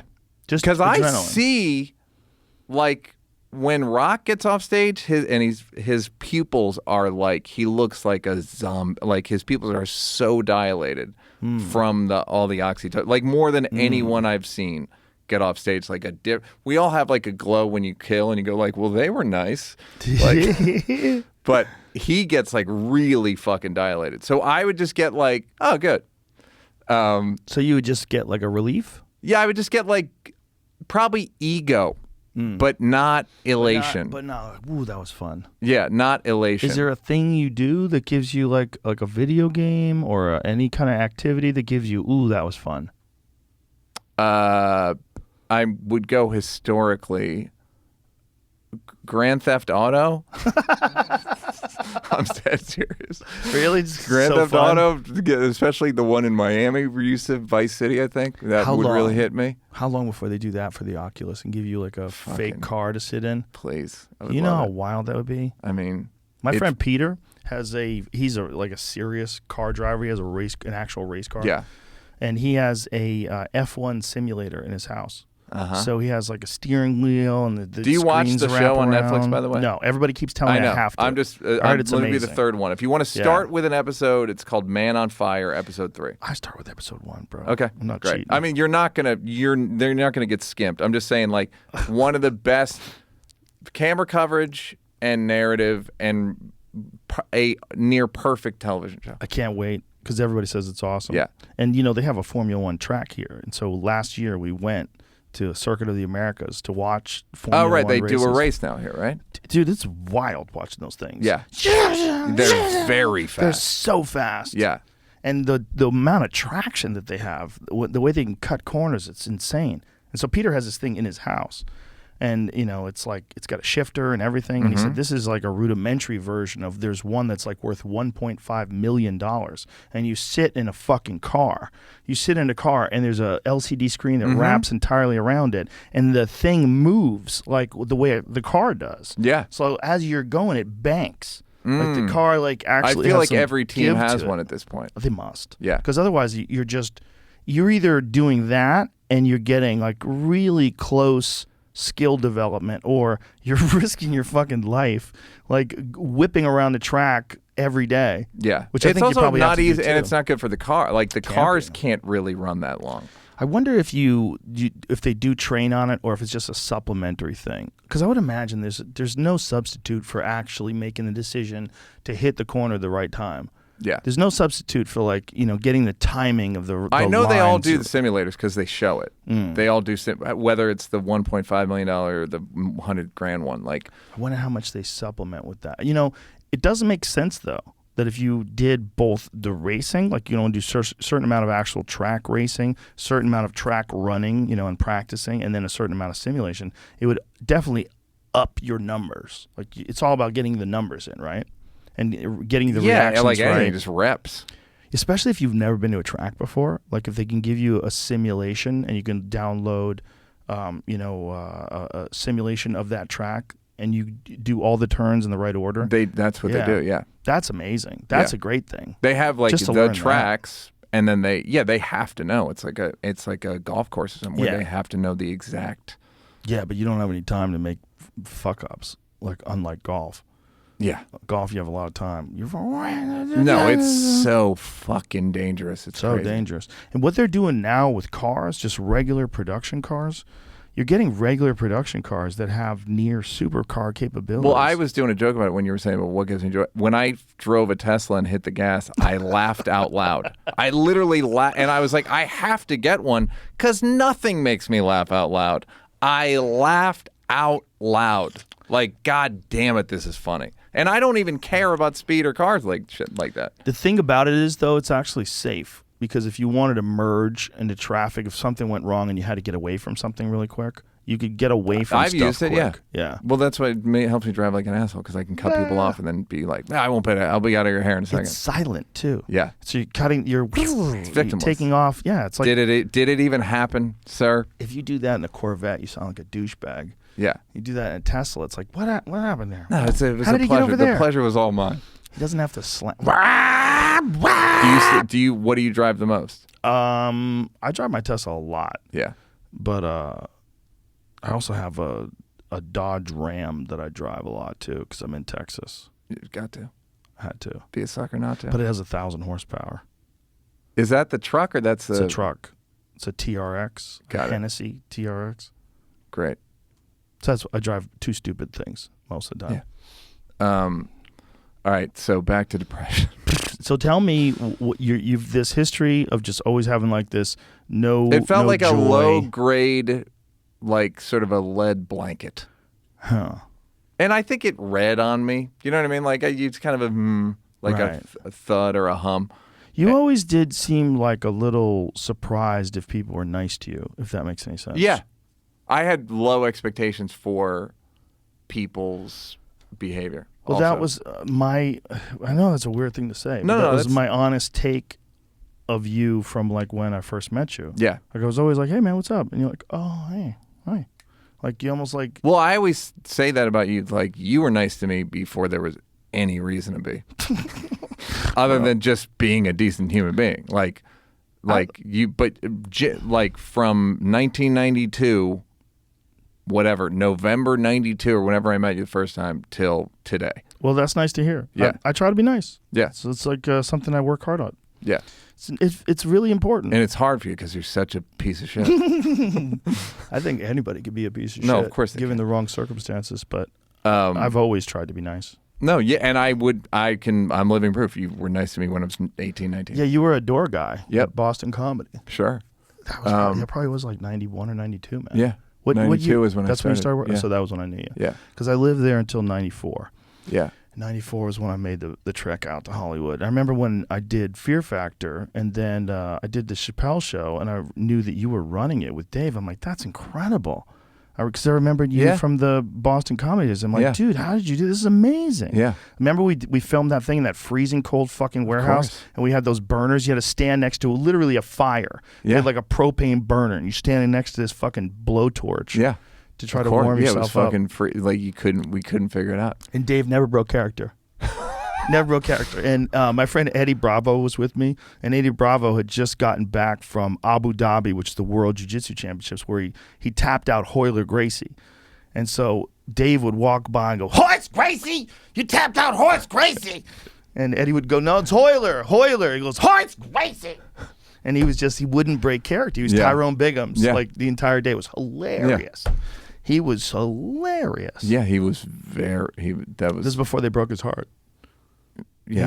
He was young and just having a great fucking time. That sketch was in 04. That wasn't that long before. Like it was soon. Well, you guys did it for 2 years, and it is, in my opinion, the funniest sketch comedy show that has ever been made. I think pound for pound funny, nothing can fuck with it. You have some of the best classic sketch comedies that I've ever seen in my life. Like the guy who is the black white supremacist who is blind. Yeah. Yeah. That Yeah, bit no, is- I know. It's that just one of bit these is things where I'm so like, man, that's good. a good fucking like. God, that bit was so good. Yeah. That bit was so good that when I saw it on TV, I had to put my hand in my face like this, like, oh. I remember writing jokes for it and being like, wow, that's a very good joke. There's some bombs, and then you're in it too, and your fucking head explodes, which Yeah. is hilarious. Oh yeah, that's right. Yeah. Yeah, no, there was just a lot of like, and was that's so just the first good. episode. Like there was just every week there was some good shit. There was so many, man. I mean, for something that came along that was only for 2 years, it wasn't that long, in terms of the amount of time that was on the air. And then, but it was the highs were so high that if that show kept going, I really believe that. I mean, I think Dave and you could have kept doing that for years. That I don't know about. I think you could have kept doing it. I think it's hard. I know it's hard. But you guys had a special thing, man. Yeah, you really I agree. did. And Dave is especially good at that. He's especially good at that. That's what it is. Because I used to put now I think I used to put Eddie as number one in sketches, and I'm like, I think Dave might have taken. Like I think Dave might have taken him. It's close. It's definitely close. The first one that I did with you guys was before you. I did it with Bobcat Goldthwait. No, I was before there. you, rather. But yeah, without sorry, before It was I on did the it with- street. Yeah, before I did it with you. It was a fucking great. Yeah, I that was saw. fun. We got you. Dee Snider from Twisted Sister, and Stephen King. He was on there? the same day, just that's walking crazy. around the city.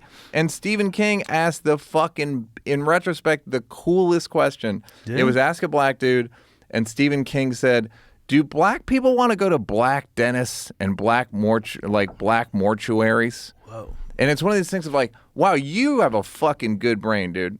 Because he didn't think about it. Right. It was right just there. like, yeah, I got a question.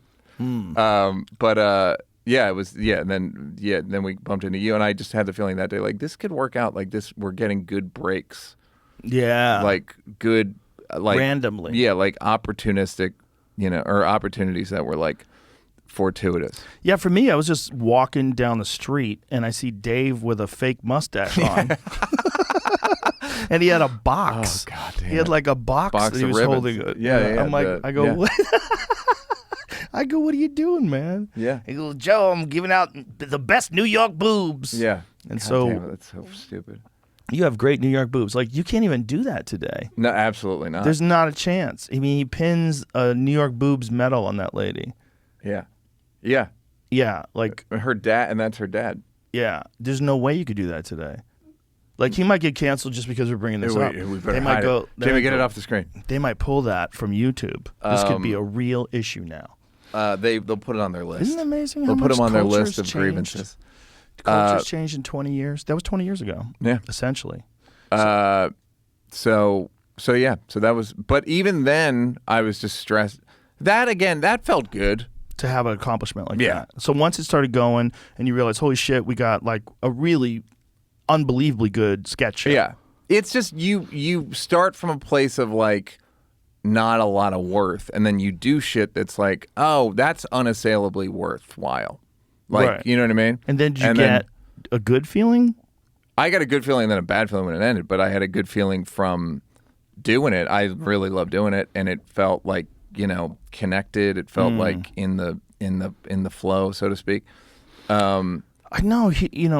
Have you guys ever had a conversation about doing it again or doing another one? Yeah, and we both were like, it just didn't. It's like there's something about it that's like a young person's like 29. Interesting. We're 29, so it's like you got more anger, you've got more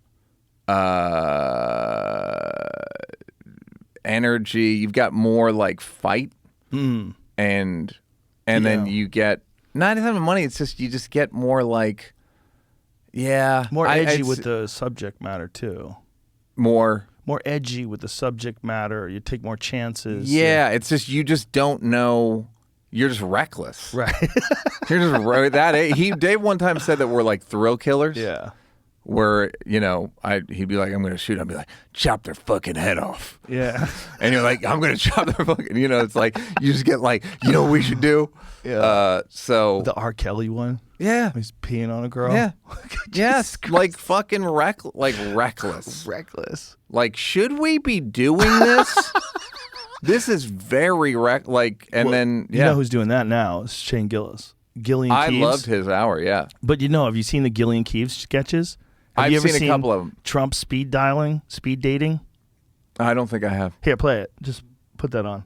Well, you need to watch this. First of all, his Trump impression is off the fucking charts. Yeah, it's very and good. they do these sketches. Like they had one of them was a dad went to OnlyFans to pay the bills. He's like, that's funny. Shoving a vibrator up his ass. Like, here, play this. Welcome to speed dating. Each of you is going to meet for about 3 minutes. Then you're going to hear this buzzer. Okay? And when that goes off, we're going to move to the next table. Ready to find some love?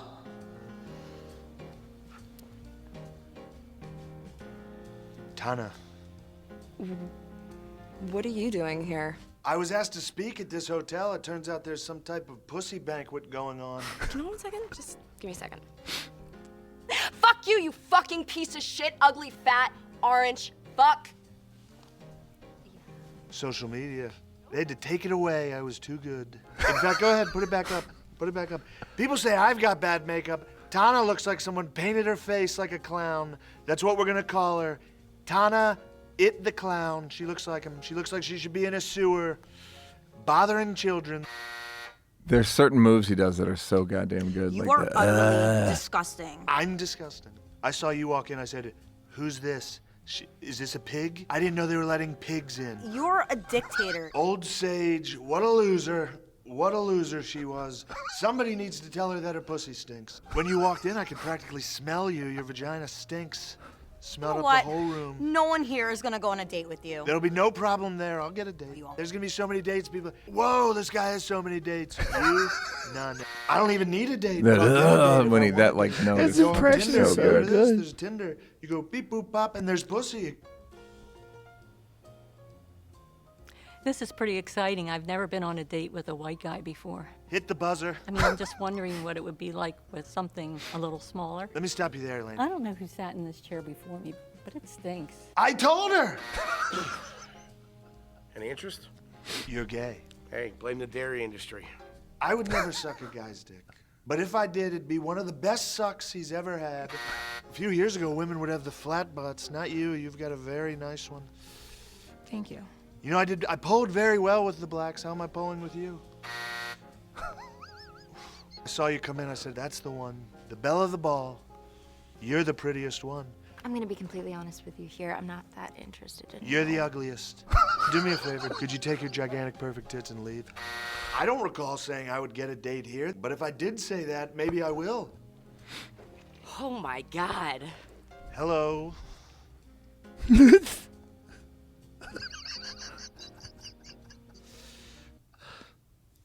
Oh my God. Do you like my shirt? I got it dyed at the special at the tackle shop. There's a 2-for-1 at the tackle shop, the bait and tackle. I can get you one. It's 2 for 1. Wow. How are you, Mr. President? Well, I'm great, especially since you exposed all the Jews that were putting 5G in my brain that wanted the meth. That girl's great. how are you at oral sex? Philly. It's a funny Philly Pretty accent. good, to be honest. My teeth come out. Siobhan, how would you like to go on a date with Donald Trump? Yes, finally. Oh my God, I won. Did I win? I got head. Can you show clips on here? I just did. No, I know, but I'm saying, like, I don't know. I mean, I'm only promoting them. I don't think. No, they'd be I'm just upset. wondering. Like, I feel like the last time I was here, like, we couldn't show certain Well, shit. if or- it was on YouTube, I would say that wouldn't be smart because like they probably have the copyright to that, and rightly they would pull it down. But we're just promoting them, and Yeah, it would maybe- be under the Think I could do Spotify. that? Oh, afterwards we'll talk. Uh-oh. We might have to hack that out. Either Well, way, if we edit anyway, it out, Shane Gill is very funny it's guy. awesome. Gillian Keeves, great sketches. So yeah, so But that's the same thing, though. Young guys. You know, Yeah. reckless. Yeah. It's like you kind of gotta be like, and not know how hard it is, kind of like childbirth, where it's like now we know how long shit takes, and It's also the internet didn't have the same level of criticism back then. It just was like it wouldn't. wasn't Yeah, much. it wouldn't get dissected for social media. Yeah, for like righteousness or Yeah. like doctrine. Like Twitter came around in like 2007-ish, right? Mhm. Somewhere around then. Yeah. So yeah, would it just be less so fun and depression. whatever. So anyway, depression. Back to depression. So and I was slowly building, and then like doing stand up Netflix special. It was like it felt good, and then around that time I tried ketamine, and just didn't like it. Didn't work on me. I remember we were in the hallway of the store, right by the main room, and you're like, I thought I was gonna go to like a clinical setting, and again, maybe I'll feel it. I mean, who knows? He goes, I am fucking tripping balls. That's what you said. Yeah, in a doctor's office, like gone.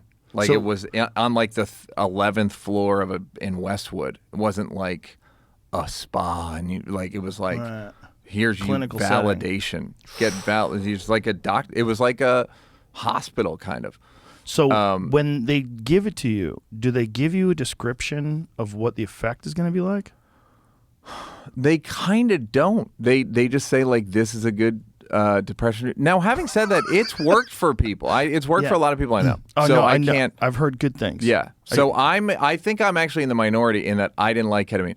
because I was early talking about it on here, everyone thought I liked it, and I just didn't like it. But what was the experience like? So they don't tell you what it's going to do. No. They say it works on some people, but they don't say you're going to have a complete dissociation from this dimension. They say it's like slightly hallucinogenic, maybe. I don't even know if they told me that much. Really? I don't want to go on the record. I may just not remember. Now, are you restrained? No, just I was in a hospital bed and like so just laying in a bed, regular bed, like 3/4 sitting up, Craftmatic. Are there rails on the side? I don't know. I don't remember. Probably not. It wasn't. I couldn't move. Once I took it, in my hallucination was generally speaking, I got into like It's a Small World kind of cart, and I went into like a kind of neon, like Winnie the Pooh ride. Kind of, yeah. And like there were machine elves. Yeah. And then I kept seeing like maps of California, Really? like Grand Theft Auto style pull-out maps, and I didn't really nothing much happened. I've had people have stuff with parents or friends or whatever, like traumatic experience. Nothing like that happened for me. When you say machine elves, like what do you mean? Like the stuff you've talked about, like this sort of like the same thing. Terror at 30,000 feet, Twilight Zone, little like goofy little like. Did you see, but it was like a fractal thing? The thing about the DMT ones is it's all fractal. Like you see them, you see like infinite numbers of Mine them was almost. closer to Tron, I would say. But like thinner neon and more like a grid. Like graphing paper. Yeah. But like all sort of vague dimensional neon. The machine elves thing was Terrence McKenna's thing. That's what he always used to say. It's a good description. I guess I kind of. I mean, some people I don't just assumed that it was. I've only gotten them on ketamine. I never thought of them as machines. They seem like they don't. Oh, like, I they almost didn't. have, I like- guess I assumed machine meant they were in the machine. They were just elves. They were just like little goblin little motherfuckers. That makes sense. Yeah, that actually makes more sense. Machine That was elves. like fine. Then I did. Okay, that makes way more sense. Transcranial magnetic stimulation. That's one where they're sort of tapping. It's like they put sort of a thing on you, and it feels like it's a electromagnetic. It's like a CAT scan. It's what it kind of feels like, and it's just weird. Like, But do you mind if I ask you a couple more questions problem. about the ketamine thing? Yeah, of course. How long does it last? 40 minutes. 40 minutes. Yeah. And so is it almost instantaneous because it's IV? They're giving it to you Yeah. IV? Yeah, 8 minutes, probably So- tops. So you lay there, and within 8 minutes, you're gone. Gone. And you're gone for 45 minutes. Yeah. Wow. And I was kind of like at a certain point, you could kind of hear people. They're all being quiet, but you're aware that they're there. Is there any hangover or anything after it's over? That's mostly what I had. My eyes were burnt, like were sort of burning, irritated for like a month or two. Ooh. Yeah, it sucked, and it just kind of felt. I kind of felt hungover. Did you ask them about that? Like, Yeah, and the guy said I've never had someone have that, and I was And so you did feel hungover. So the juice wasn't worth the squeeze for you. at all for that. I did ecstasy once, and I loved it. But the next day, I felt so bad. Yeah, I felt like dog shit.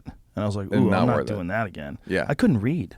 Wow. I was sitting in a cafe, and I was trying to read a magazine, and I couldn't read. Yeah. I couldn't focus. Like I Do you couldn't. think you could have done anything to mitigate it the day before? Yes. If I knew about 5-HTP, Right. which is, serotonin precursor, like it. There's a product that On It actually has called New Mood that boosts up your serotonin. But you were on 5-HTP. Yeah. You're actually probably one of the places where I heard about it the first time. I heard about it because not Benji, one of the store guys told me I'd done ecstasy, and he was like, take some of this after. And then I read about it, and it was antidepressant. It does help your body, have It's a the serotonin the precursor, building blocks. apparently. Yeah. Yeah, and then it's also like tryptophan converts to 5-HTP, and 5-HTP converts to serotonin. I think that's how it works. So it has both of them in. Like New Mood has both of those things in it. So it gives you like a more synergistic effect. But a lot of people take those kind of things to come down after ecstasy. Like you could buy it. You could buy 5-HTP on Amazon and all those places. Yeah, you can get it at any vitamin store now at this point. Yeah, it's interesting, those things. Like I'm super fascinated by nootropics now. Even Mike Tyson has a nootropic now. Mike Tyson sent me a case of his Jones soda. He has Jones soda, and it's a nootropic soda. It's pretty good. None of them really have worked for. Like I tried St. John's Wort. I've tried a bunch of them. Have you tried Alpha Brain? Yours, yeah. I think I got a little nauseous. Like sometimes 5-HTP would make me nauseous. No, it doesn't have 5-HTP in it. Does Jones supplement? Oh, I'll have it? take some Alpha Brain. That's your thing, right? Yeah. That's on it. Yeah, I'll take some. This is what is it? Does it say what the ingredients are? Tiger's blood. Tiger's blood. How dare you? I think that's just the flavors. Here it goes. So it's got niacin, vitamin B, B12, pantothenic acid, and then L-theanine. This is the stuff. The Wasana proprietary blend. So what they don't tell you what the proportions are. They just tell you what the milligrams are. So this proprietary blend proprietary blend 515 milligrams. It's L-theanine and acetyltyrosine, lion's mane extract, fruiting bodies, and mycelium and caffeine. So it has some lion's mane mushrooms, which is supposed to be good for neurogenesis, and then it has the theanine, which is great for memory. And I don't know, I've heard of tyrosine before too, and acetyltyrosine. What does that do? I know what that does. I just can't remember. But preservative or something, isn't it? I don't know. Is it? But either way, it's a soda that can boost your memory, which is great. And there's ideally, neurogums. Caffeine helps. Stuff. You know what's funny is caffeine does most of the heavy lifting on those things. Caffeine does for sure. None of them. No one has these things without caffeine because it's like caffeine's the one you feel. I bet it kicks in and synergistically works with it too. Because I know Alpha Brain works really well with caffeine. And that gum, that neurogum, have you tried that shit? That's really good. Okay. That stuff has some caffeine in it too. I think it has 40 milligrams per tablet. Mental performance, alertness. Yeah. Okay. So L-tyrosine is given as a supplement to increase L-tyrosine levels in people with PKU. I don't know what that is. L-tyrosine has been used in alternative medicine as a possible effective aid in improving mental performance, alertness. A lot of these categories the more you learn, the less you're like, that might not be effective because it's like it doesn't cross the blood-brain barrier, shit like that, where you just go, I don't fucking know. It might just be a superstition. Or how maybe some of it gets through, and some of it, I know that's some of the criticism of other things like ginkgo biloba. People don't think that works. But the thing about certain nootropics is they have done studies, like Boston Center for Memory did some studies that we actually funded for Alpha Brain, and they showed improvement in performance in terms of your ability to form sentences. People were quicker to form sentences. They had a better verbal memory, and they also had better reaction time. And there was also a thing about the alpha state, like alpha brain states. I guess I don't know how they measure that though. Like, is that measured through activity? I'm not sure. It's probably some reading or something. So increasing peak alpha flow state, whatever the fuck. That sounds like horseshit. Yeah. I know it's not, but I mean I hear that term. If someone with wooden beads tells me about peak alpha flow state, but apparently it's measurable. And so they did find improvements, and I feel an improvement in terms of memory when I take these things. It really does work because like podcasts, 80% of it is like recalling things, associations, and a lot of memories. So you have to have a good memory. Well, that's what I'm always impressed me about you is the amount of weed you smoke, and it doesn't. You have a very good recall. Yeah, the weed doesn't. But the weed fucks with it sometimes though. Like weirdly, like things I do know, but I'd forget someone's name. But I think that's a hard drive space issue. I really do believe that. It's hard to know the older you get where you go, is my brain worse or did it just make a decision about relevance? Did it just go, I don't care about this, so I'm just going to get rid of it? I don't think that's the case because with most things that I'm excited about, my recall is excellent. I think the real issue is I don't have enough hard drive space because I think at a certain point in time, you've taken in so much information that you can't keep it in recent files. So even though I've read a book, you should only know 50 people. Dunbar's number. Yeah. And I wonder what the amount of like facts. Yeah, we actually looked up Dunbar's number. It's actually more complicated than we thought. It's not as simple as like you can only know 250 people. It's like there's levels of it's associations, right? Yeah, which makes more sense to me. Yeah, because I definitely know more than 250 people or 150 people. I know a lot of fucking people, but I can remember them when I'm around them sometimes. Yeah. If you just remember, like, you're familiar and you don't even know what. And then sometimes, like, I'll have a conversation with someone. It's like you go back in time. Like, hey, what's up? How you doing? Yeah. What the fuck's going on? Like, oh, Yeah. my God, I haven't seen you in forever. And then Yeah. bam. You know, but that's just a normal function of being a person. You're only supposed to have so much fucking information in your head. That's why, like, a lot of guys who are, like, super geniuses are often, like weird socially, like, clueless. Like, I would argue almost all of them. I've been doing a joke where it's like it's like God's making a video game character, and it's like you put a bunch of. It's like Bill Cosby. He was like, let's put it all in comedy, and they're like, what about morality? He's like, he'll figure it out. And then like, wait, what? That's fuck? a great joke. Yeah, like That's a great line. Nah, he'll figure it. Yeah, he'll be fine. Like all these things, like it's anything. If you have a if a girl has a big tits, she has small butt. Like, you know what I mean? Like there's just natural. Well, not anymore, but like natural balances of like there's natural balance. Like so, if you're incredibly gifted in one area, you're going to be deficient in another area. A lot of times it's hidden. Yeah. But if it's social, you can't hide it. Yeah, a lot of times it's just a function of the amount of energy that it takes to get like really good at something or really into something. Like if you're someone who's just only fixated on your looks, the amount of time that must be involved in just looking good. Yep. Jesus Christ, how do you have time for other shit? Yep. Yeah. Or a lot of these people are just a little autistic. Oh yeah. Oh yeah. Oh yeah. And sometimes those people get really fucking good at things. Yeah. Really good at things. Yes. I mean, they can focus. Yep. You get a really intelligent autistic kid like interested in something, like whether it's coding or jujitsu, dinosaur, whatever. Whatever the fuck it is. Isn't that weird? It's like whatever is missing in terms of like a connection with people socially, sometimes, not always, because sometimes they're just, they're really troubled. But sometimes it allows them to get so unbelievably good at this thing that they do, like whatever it is. It's almost like there's a guy named Shane Van Boening, and he's one of the best pool players in the world. In fact, he just won the World Championships. I mean, he's been one of the best for decades. He's got hearing aids. When he plays, he shuts them off. Shuts them off, and he doesn't hear shit. He just concentrates on the balls moving around the table, and that's all he does is play pool. This motherfucker plays pool 8 hours a day, constantly. He's so good. He's so good. And when you watch him play, he just shuts those hearing aids off and just gets into it. Yeah. And he has like another layer of detachment from the game, from the world rather, while he's playing the game that other people don't have. Other people have to ignore the sounds they hear. They have to ignore their own footsteps. He doesn't hear shit. Yeah. I've been doing a joke about that too, where it's like every great athlete is crazy. Oh yeah.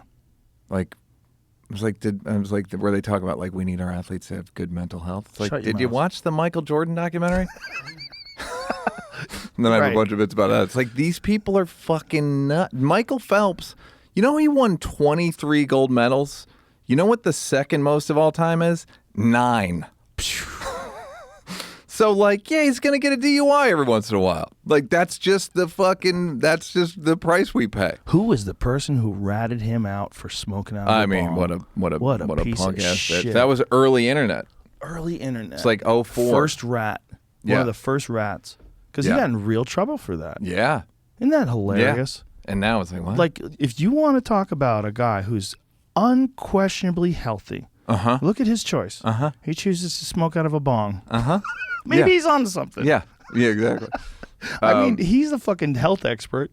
He's a peak performance expert. Who the fuck knows? Are you more worried about his health than he is? I'm guessing he's a little more invested in his lungs than you are. Yeah, anyhow. Maybe he's right about the benefits of it, you fucking Well, dork. that was just a snitch situation. I think he was just at a party and wanted to smoke a joint. You think that guy uses that? I'm the guy who got Michael Phelps in trouble. I also videotape a lot of concerts if you want to watch them on my phone. I got 5 different fireworks on my phone. So, I don't know if you guys got time later.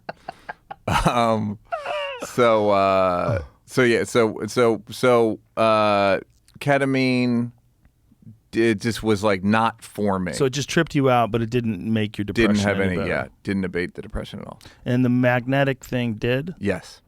Transcranial magnetic stimulation. Had to do it 45 times. Wow. And then went Where do you back. go to do it? Another office in West L.A. Jesus. 3rd floor, 2nd floor, good West L.A. How long before you felt it? I felt it about 3 sessions in. Really? Wow. So the first one, you're like, Yeah, maybe. Second one, and then third one, what do you think? Oh, that's similar. Like I don't want to dance, but I'm just like lighter. Do you do any cardio? Yeah. Do you? What do you do? Run, jog. Run? Yeah. Does that make you feel better? No, I've never gotten runner's high. Really? I don't even. I'm like, what even? How could I get runner's high? Really? Yeah. Yeah, I got a Peloton. Done. Damn. Yeah. That's crazy. Yeah, like thought that was I universal. exhausted it. Yeah. I mean, or I think I exhausted it. You exhausted the possibility? I felt like I did. Yeah. In terms of like treatments, I did a ton of different medications, and I did a ton of different like alternative things, and TMS worked. And then I went in right before COVID. I was in China. I was doing a show, and I ended up getting like a supercharged version of TMS. They could do 40 sessions in a week, basically. Whoa. And because there's less regulation. Jesus. So did they cook your brain? I'll show you video. It's pretty it's like pretty graphic. It didn't hurt, but it looks like it hurts. Oh, it didn't. Can It you hurt send a little. it to Jamie so Jamie can yeah. post it up here? Yeah. The fuck, dude. Yeah. So you feel it. Yeah. You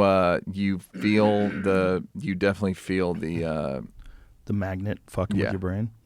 Jamie, are you on? So are you better now? Well, I'm gonna get to that. Ooh, the buildup is killing me. I love it. Airdrop. Let's do Jamie's MacBook Pro. Ooh, incoming, Jamie. What a great world we live in. You can Pretty just cool. Send a video through the sky. Pretty cool. That is pretty fucking cool. Okay.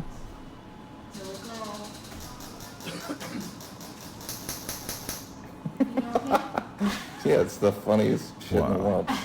It just it's the dumbest. I can't believe what it's doing to my face. Whoa, dude. Like that wasn't happening in LA. Like that one's more severe, right? Is it better?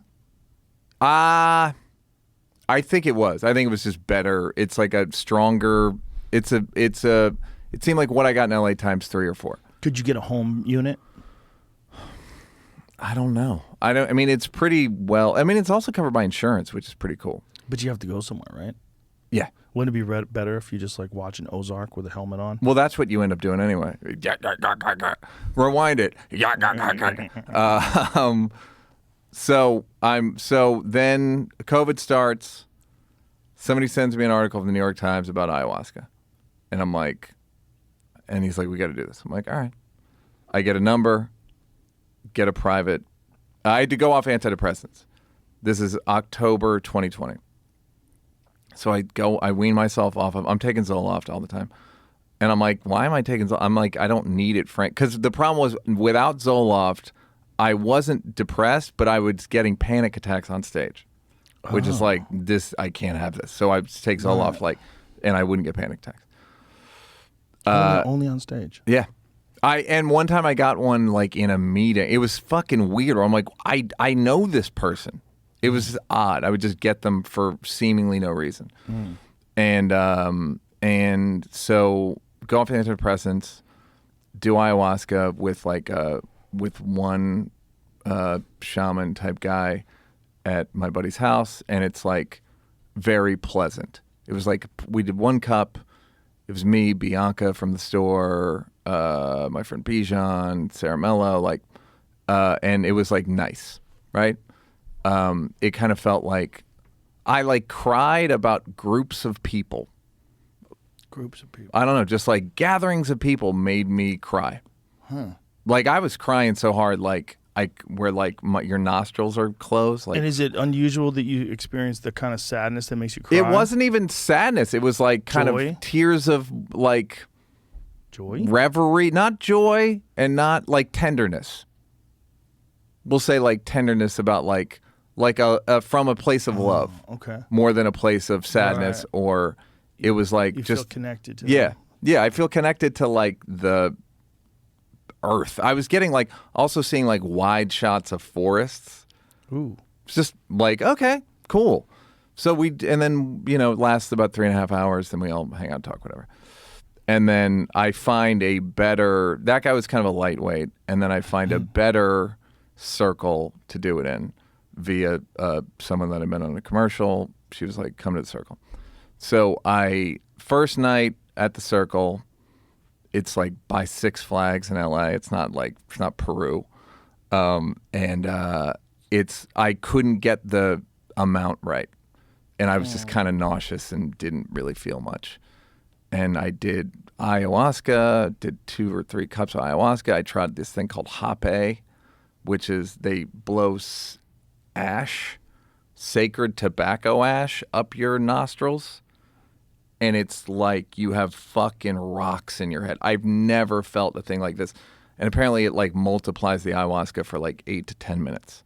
It's like a fucking mushroom in Super Mario Brothers where you're like stimulated. And you can do a thing where you do an intention, and a lot of times you'll vomit up, you'll purge up a thing, like a notion. I got a lot of stories. So the ash goes up if you your look, nose. it's spelled RAPE with an umlaut over the E. So it's spelled rape, but it's with an umlaut over the E. And people it's in a thing called a tepe, and so that's just smoke. But that's but smoke. they were But there's using one, ash. the first one that's smoke. If you do get rid of ayahuasca and smoke, just put an umlaut over the E. The problem is rape crisis. It just goes to the. If you put if you put a thing over the E. How do you do that on a regular keyboard? You just hold the E. You hit Option and then hit E, and I'm they just all holding- come up. Can you Google rape? There we is. go. Let's see. Okay. There you go. There he goes. There. Oh wow, that's wild. That looks painful. It's wild. Look at the face. Yeah, I tried that. And so the ash goes up your nose. Yeah, and you just trip you're balls. like it. I didn't. I was just like, yo, this shit. People purge immediately, but a lot of times you can purge up like a notion. You can purge up an intention. You can purge up. I mean, a buddy of mine purged up his mother's hatred of him. Oh Jesus! Like a thing. I'm basically like a goofball. I'm like a new age goofball is what I'm trying to tell you. So that's the first night it's my second career night, first night at the new circle. Second night, I get the amount correct, and I was an atheist, and I opened my eyes at one point in the circle, and I was like, oh, I'm in the presence of God right now. I can't explain it. It's a feeling. I am in the presence of what I can only describe as God. And I was like, this is the first spiritual experience I've ever had in my entire life. 12 years at Catholic school, altar boy, church, mass, fucking nothing. And then this was like, oh, this is what church is supposed to be. Like this connection to the center beam or the center force. And like a real profound, like, okay, I'm no longer an atheist. Whoa. I now believe in a God or creation force. And obviously the question would be, someone would ask you if they were trying to diminish this, they would say, but you are on drugs. You understand that you're on drugs and this is not a real experience and this is all highlighted by the hallucination that's happening, the neurotransmitters and the way it's affecting your brain. Yeah, here's the thing, I can't counter that. Do you know what I mean? Like it's not one of these things where like it's true for me. Right, but here's the question. Here's what I always say.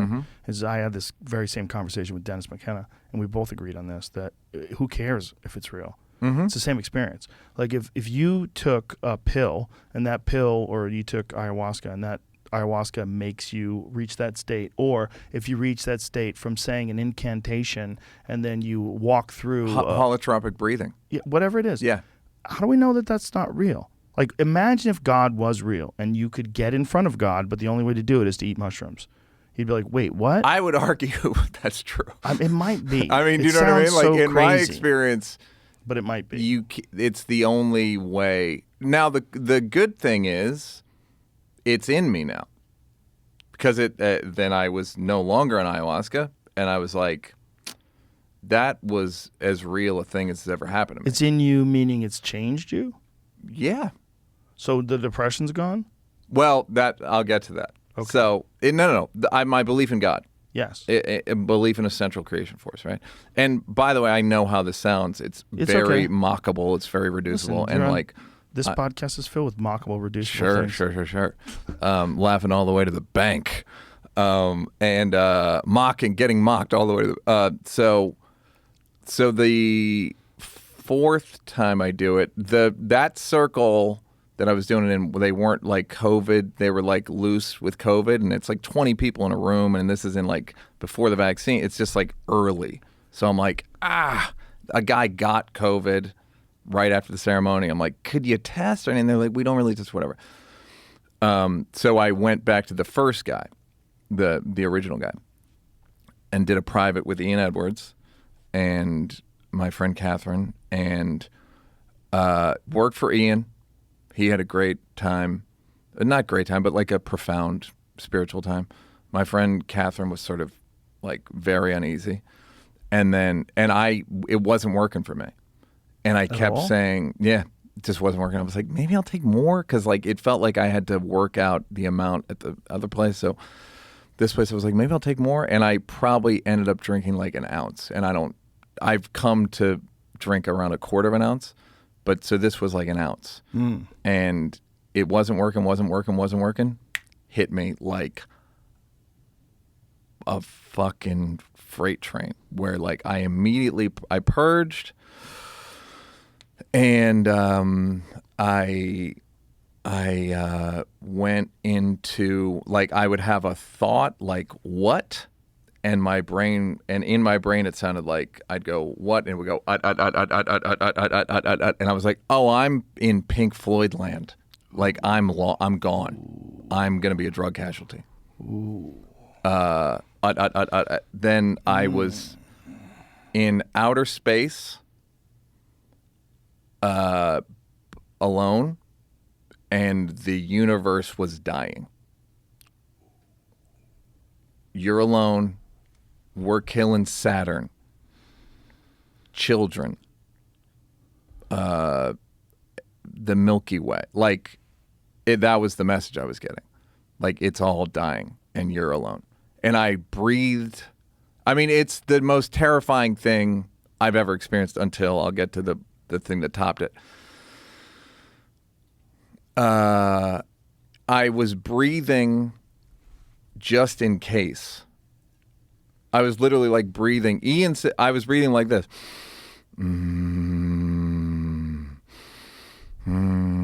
And I was, for like, he said, about 2.5 hours. I have no recollection of any of it, other than I'm in outer space. Like, I was, when I came to, I slept with the lights on for a few days. It was so terrifying to my absolute core. But I realized about 3 or 4 days after that, from not being on antidepressants, I'd say the floorboards of my mood were a little mushy. Like I could get lower than I could without antidepressants. With antidepressants, it would be like more sort of secure. And not on antidepressants, it was a little loose and gushy. And I realized about 4 days after that terrifying outer space experience that it was completely secure. And it was like polished granite. Like it fixed your brain. Yeah, like I'm never going to, and I literally was like, I'm never going to need antidepressants again. Positive. And you haven't had them since? No. Really? Yeah. That was December 2020. That's incredible. Year and a half. And here we are. It's the end of May. Yeah. So this is a year and a half in 2022. So that's incredible. Yeah. I had a little panic on stage, but I figured that out. So that was so now I've done Aya 4 times at this point, had that experience, and I was like, I really like Aya in that it's a connection to spirituality. You know what I mean? Like in I don't have any besides that, you know? And so I went to the other place, the Good Circle, and I had a few rough ceremonies. Like one of them in the room, I heard a tiger, like it's in the room.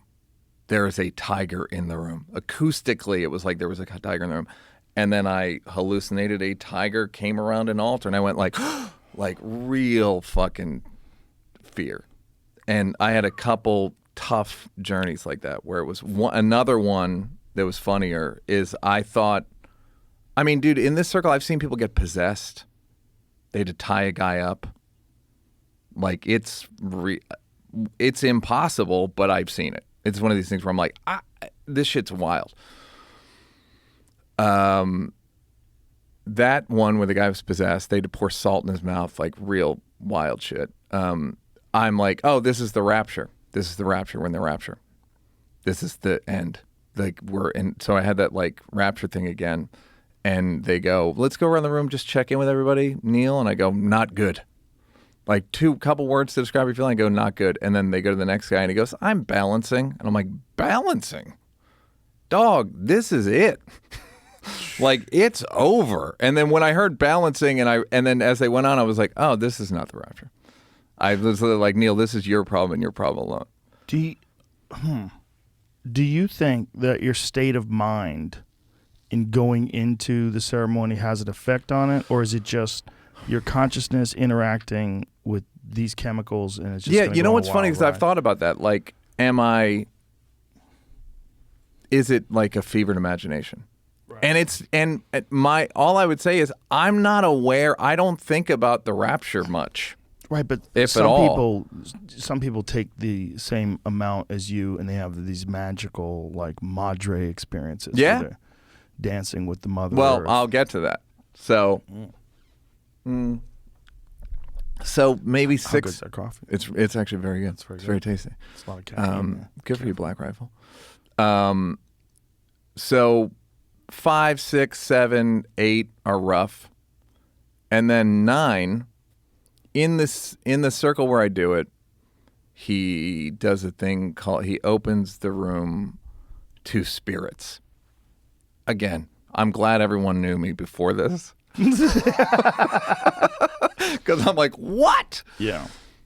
Okay, so he opens the room to spirits. I start shaking like this for an hour, 2 hours, 3 hours. Shaking like this. And like the funny thing is like I'll get an itch on my nose and I'll be like, and then it just resumes. Like, so I'm not doing it, and it's just whatever, it's happening. And I thought it was traumatic release. There's a thing called traumatic release exercises where your body will shake out trauma. It's like this guy Peter Levine wrote a book called The Body Keeps the Score, which is like the body stores trauma. And then if you do traumatic release, it'll like shake it out. I had it in a therapy session for EMDR. I would shake, I don't fucking know. And then, but I was shaking for 4 hours. Okay, so here's where it gets bananas. Woman walks past me, just like doing a little sexy little dance because the music's excellent and great. And I'm like, I literally have the thought, like, one of these days I'm going to dance like Lucia. And I'm shaking. I go, one of these days I'm going to dance like Lucia. My body starts dancing, Joe, and I'm not doing it. Really? I swear to you. I'm not doing it. It's some Angels in the Outfield shit. Like, it's fucking nuts. It's nuts. And it happened, that ceremony, and then it started happening pretty regularly. It's not big. It's like arm motions, arm positions that I'm not controlling, that my body just goes into. Whoa. They call it mediumship in this circle. And here's the crazy part. I don't feel crazy. Mediumship meaning that a spirit takes over your body. Ostensibly, yes. Here's the thing, man. The only reason why it seems crazy is because more people don't do psychedelics. When you tell these stories to someone who does psychedelics, they go, Yeah. Like, I've been near that. I'm not weirded out by it. No, I know. I'm not confused. Yeah. But if I didn't know, If that you didn't, that's also if you possible, didn't know me, Yeah. and know and how know you cynical I straight-laced, am, yeah, yes, when you were straight laced, yeah, it's a weird one, right? It's like it's so easy to dismiss because it sounds so preposterous. The problem is enough people are going to dismiss it just because of that, which is really unfortunate. yeah, and Because also understandable. It is understandable. It's I would have. completely. I literally like where people are like, "Do you believe in?" I'm like, "I believe in anything now." Yeah. If you've had a real breakthrough psychedelic experience, it's so beyond anything that you could use your words to describe that the only way to really get it into your head is to have one. And it's not for everybody. I don't think it's for everybody. I agree. It's not for everybody. It's one of these things where I thought this is for everybody, and then it's like, it's such a big, it's a big swing. I used to think the same way. I used to think everybody should do it. And now I'm like, I had a really funny thing happen with my mom where I told one of the ceremonies I had the thought, like, I have my mom's software and my dad's hardware. Oh, wow. And I talked to my mom a few days later. I was like, hey, Mom, I did this thing called ayahuasca, and I got to say, it made me love you more. And she texted me a few days later, could the whole family do it? Which is like a hack for fucking little kids. If you get caught with weed, just tell them it made you love them more. Do you need multiple sessions to dial it in, though? Like if your whole family what's did it crazy? once Yeah, I wouldn't expect the best if a family did it. I've heard stories of families doing it, and some people, it's like you hate to say it's a different dimension, but it's a different fucking dimension. It's a different dimension. It's a different dimension. I mean, it doesn't sound like that should be a real thing that's accessible to the average person. But if you do the right stuff and you are in the right setting, one of the things that was wildest to me was doing it with the Icaros, like doing DMT with the Icaros, and you watch them dance to the music, and you're like, is this? Where did you do DMT? You did it with the tribal people? No. Icaros is a type of music. Yeah. So we had recordings of this music. No, they play recordings in my circle. One of the songs they play during Hape is the best song I've ever heard. Really? Like, that's the best song I've ever heard with my ears on earth. While you're on that stuff, like it syncs up with but the I music. can sing it now. I mean, Really? I'm not going to because it's like too Maybe sacred you to me. should. Maybe you should. But it's like they make noises you've never heard where I'm like, what the fuck? Yeah. The Icaros seem to be like synced up for DMT. Like or either that or DMT syncs up to it. But something happens. So I think it that goes I in think it's sync. inspired. I mean, you ever hear the story of how they came to make ayahuasca? Well, they don't really know. Well, the legend is that the plants spoke to them. The mushrooms. I thought the legend was like that the mushrooms had spoke to them. I mean, I'm sure there's 5 different versions of it, but yeah, you're probably right. Like for them to put the certain chacruna plant and the cappy plant and boil them for the right amount of time, and it's like. Do you know the history of that area? This is where it gets really interesting. The history of that area probably wasn't all just rural tribes. Like what they think now was that there was a vast civilization in the Amazon. And in fact, the Amazon itself was probably at least partially the result of human agriculture gone amok. And that's interesting. Yeah, there's all these trees. Like we pulled this up the other day. There's these trees like I think it's the ice cream bean tree and a couple other trees that just overwhelm the canopy. They're just these crazy plants that were planted there. They even developed their certain type of soil. They think what happened, and this is all based on that the lost city of Z. Mm-hmm. It's also the same sort of subject. They think that the original explorers who went there and had these incredible encounters with people, they saw these magnificent cities and they're filled with gold and everything was like incredibly advanced. All that shit was gone within 100 years because everybody was dead from smallpox. Right. So those Europeans introduced diseases just like they did to the Native Americans, just like they did to the Mayans, just like they did to anybody they encountered. And they did it to them and just completely wiped them out. And now they're using something called LIDAR, where they fly over the jungle. Right. And they're finding these shit, yeah. grids. They're Yeah. finding what used to be like the patterns of cities and irrigation and shit. Yeah. It's fucking wild. Archaeologists find vast network of Amazon villages laid out like the cosmos. So this is the thing. If they were super advanced back then and they all got killed off by smallpox, and the only people that survived are like the people that lived in the hills, the people that were completely detached didn't get smallpox. Right. And so what you have left is The Amish. What I'm The saying Amish is, of the, yeah. right, but maybe those people who made those incredible cities figured out ayahuasca.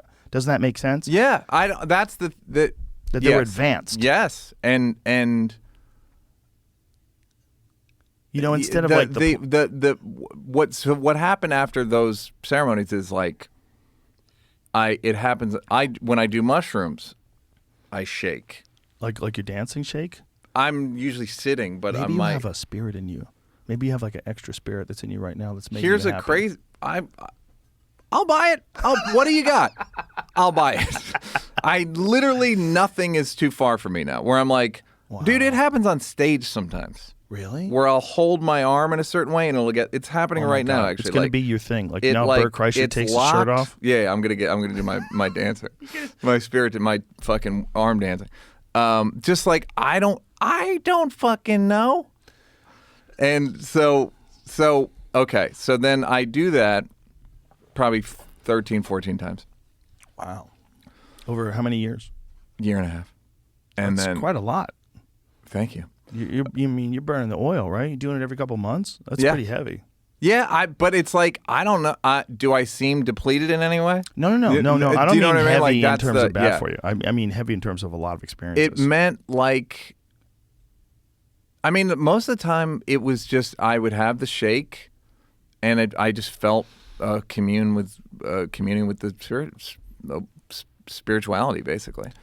There's people out of the University of Jerusalem, I believe that's where it is, where these scholars now believe that the whole idea of Moses talking to the burning bush, that the burning bush represented God, that burning bush is probably the acacia tree, which is rich in DMT. They think there was probably a translation issue, and that this was most likely, like, it makes sense, right? Say if you smoke DMT and you do have an encounter with God the way you had, right? You have this, which is from DMT. Imagine if they figured out how to do that back then. What if it was just burning the bush, and you could burn it into a confined area, and you'd get enough DMT in you that you would see God? Yeah, I mean, again, I don't. Or they could make an ayahuasca, or they figured out, what's an MAO inhibitor and how to take. Well, that's the the two other of them thing. together. Like the amount of things that need to line up for humans to be able to digest it. It's like you got to drink vine, and when Western scientists first started working with ayahuasca and isolating it, they tried to call harming telepathy.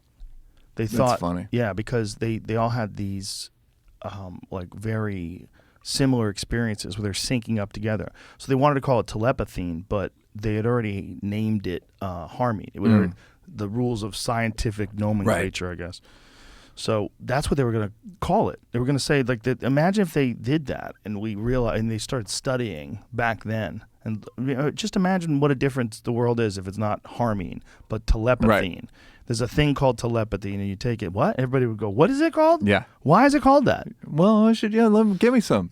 If they made ayahuasca legal in this country and developed research centers, and they made psilocybin legal, and I believe that'll happen. DMT I mean, legal, I think psilocybin, as someone who's been pretty into it for a couple of years, I mean, you can have some really, really big reactions in ways that I haven't been harmed, but I'm saying, like, it's like a clinical situation. This is fucking big shit. It's big shit. It's like big shit beyond trauma, beyond it's origins profound. of the universe. It is profound. Like it's like profound doesn't cut it. Yeah. The words don't exist. Yeah. So to bring corporations, doctors, all that stuff, it's like I think there has to be a spiritual element to it, or else it's. I think it can be very helpful, but it goes to the other point we were saying, which is like it might not be for everybody. It might not be for everybody, but it also might be one of those things that just has to get out there.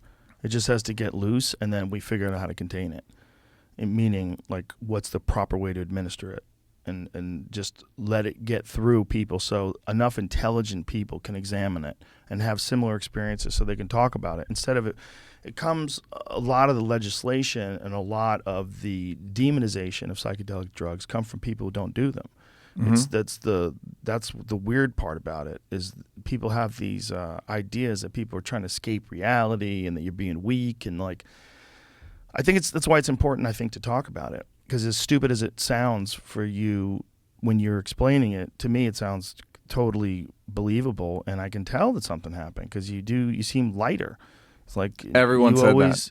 Yeah, you always have this heaviness. Every single person I met has said I seem lighter. So so I did it a dozen or so times, and then I'm in New York doing the show, Unacceptable. Go to nealbrennan.com/shows. See it in your town. And someone says, "Hey, someone's here doing 5-MeO DMT. If you want to do it, I can get you in tomorrow." Okay. So I have a day off. I go. I do it. I think I did it 8:00 on a Monday. One hit, and DMT always sounded too severe to me. The way you described it, blast off. Yeah. The way Michael Pollan described it, he was like he couldn't find much. It was too powerful. But I was like, and I always walked around, and then I didn't have any. I was like, I haven't done Aya in a few months, and whatever. It's a free night, whatever. So I go, and I do it, and this is where I'm like, this isn't for everybody.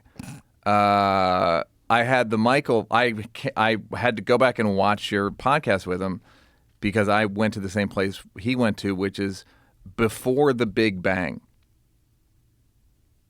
Is where I went. Whiteout. I don't know what I am. I don't know what breathing is. I don't know what direction is. I have zero orientation whatsoever. I don't know.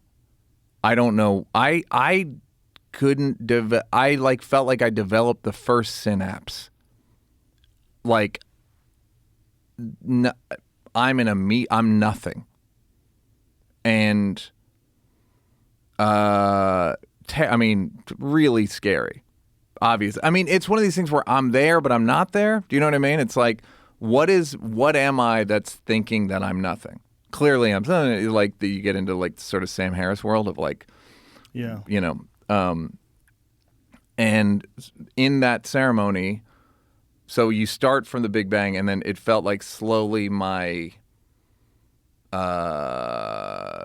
character, personality, traits, soul come back into me.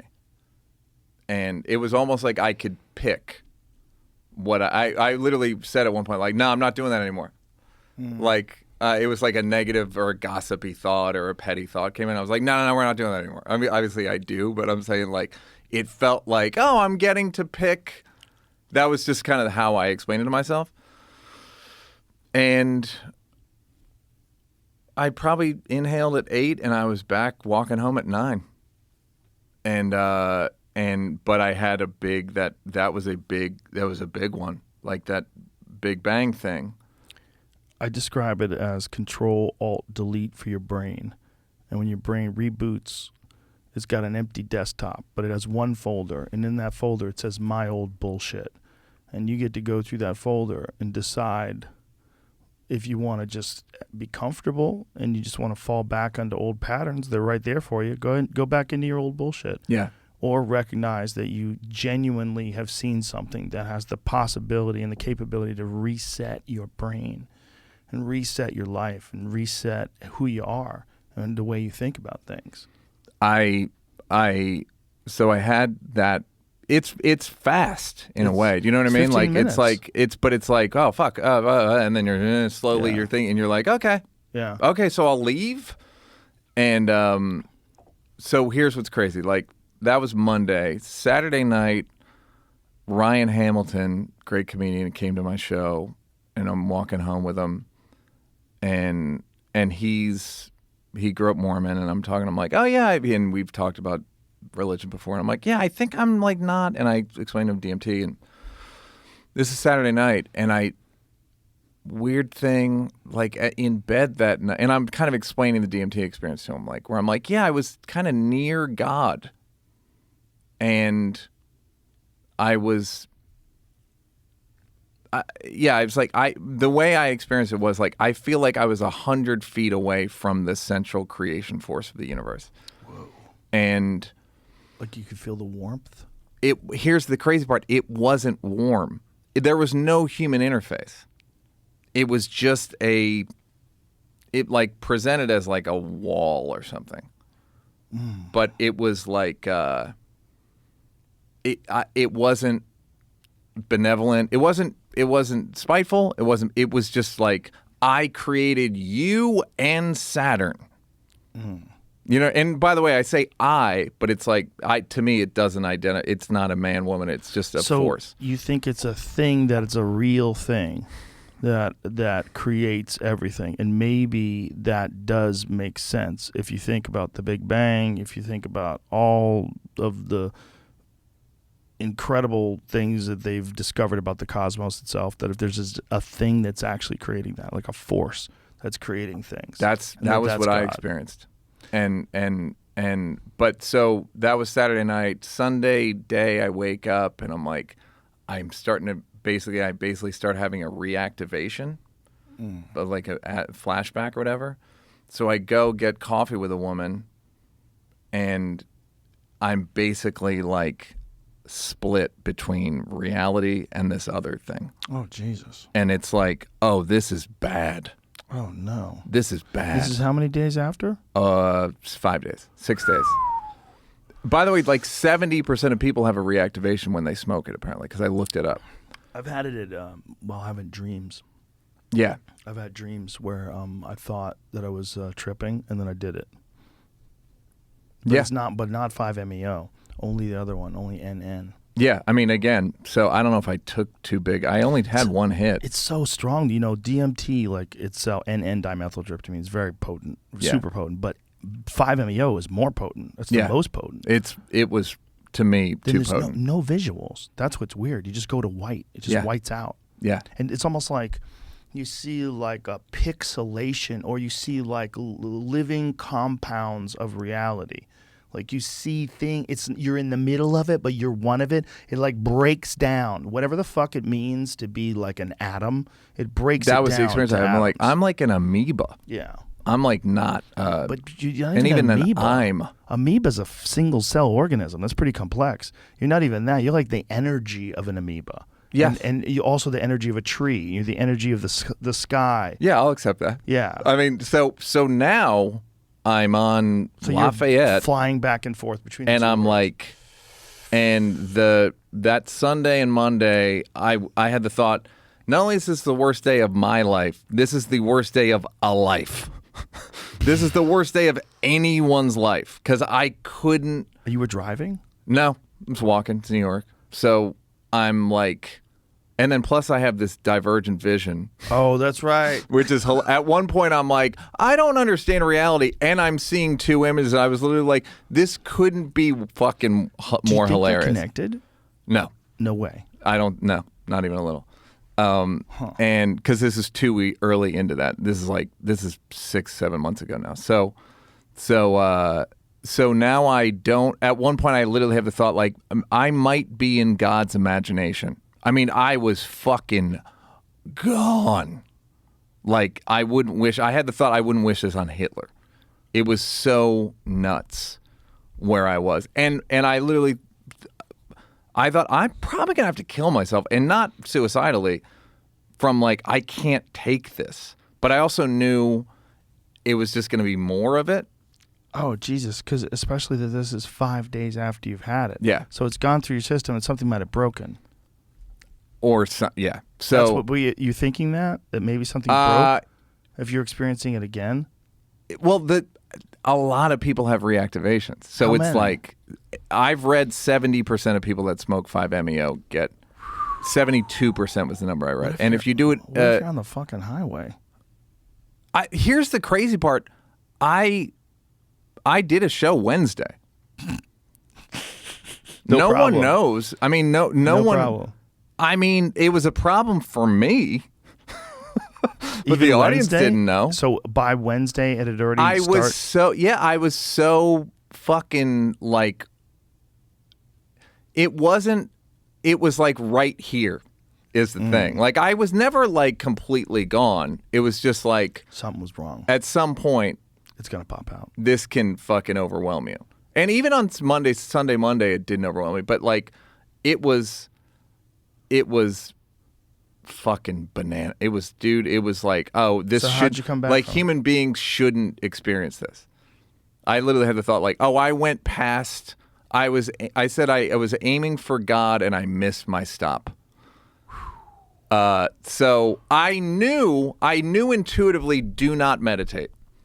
Really? I just knew and then I read a thing about grounding after you have a psychedelic experience.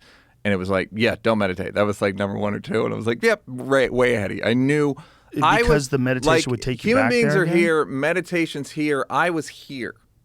Okay. So I knew if I untether myself anymore, who fucking knows where I'm going to go. Wow, you might not be able to come back. Yeah. So, but I also was getting better every day. How many days? Well, the funny thing was that was November 5th, and I was getting better every day. And then I went to the dentist December 21st or something, and I did the laughing gas. Did it bring it back? Mm-hmm. Oh, my God.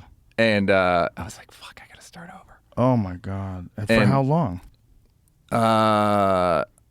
That was December 21st.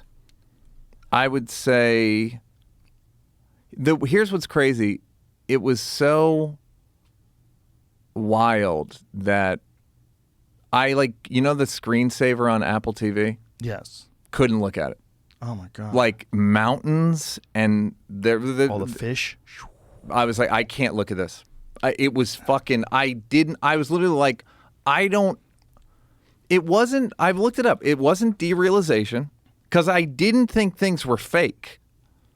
And it wasn't depersonalization. I was myself. I don't know what it was. Well, it's probably your brain recognized that it had this giant burst of DMT while it was conscious, and then it tried to reintroduce it. Your brain probably remembered the experience and said, let's try it again. Right. I mean, that's the only thing that makes sense. It's not like you did it again and No. unbeknownst to you. But what was the experience? Like, what was the state I was in? You probably opened up a chemical gateway. You know, that's the thing that people think when they think of DMT or ayahuasca or 5-MeO or even psilocybin of being real. They think that it might be like a way that you use chemicals to open up a doorway in your mind, and that we think of it as not being real because it's not something that you can quantify, like it's 50 calibers or it's 15 inches or 10 pounds. It's like you can't weigh it or measure it, but it's something that happens to everyone that does it. So at what point in time do you say it's real? And what is it? If everybody has this profound experience that seems like they're in the presence of something infinitely loving and infinitely powerful and strange in its complexity and sees right through you, knows everything about you. Yeah, I mean... Like, what is that? But it's the entire...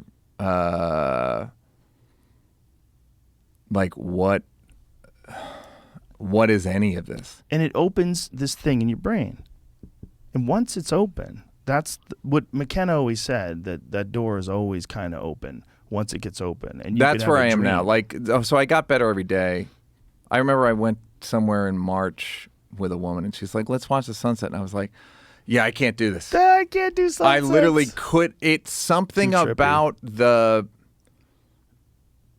we're all trying to get to a 35,000 foot view, and I went to 35 trillion feet, and I was like, I need to not get lofty. Reset. I need to be like grounded and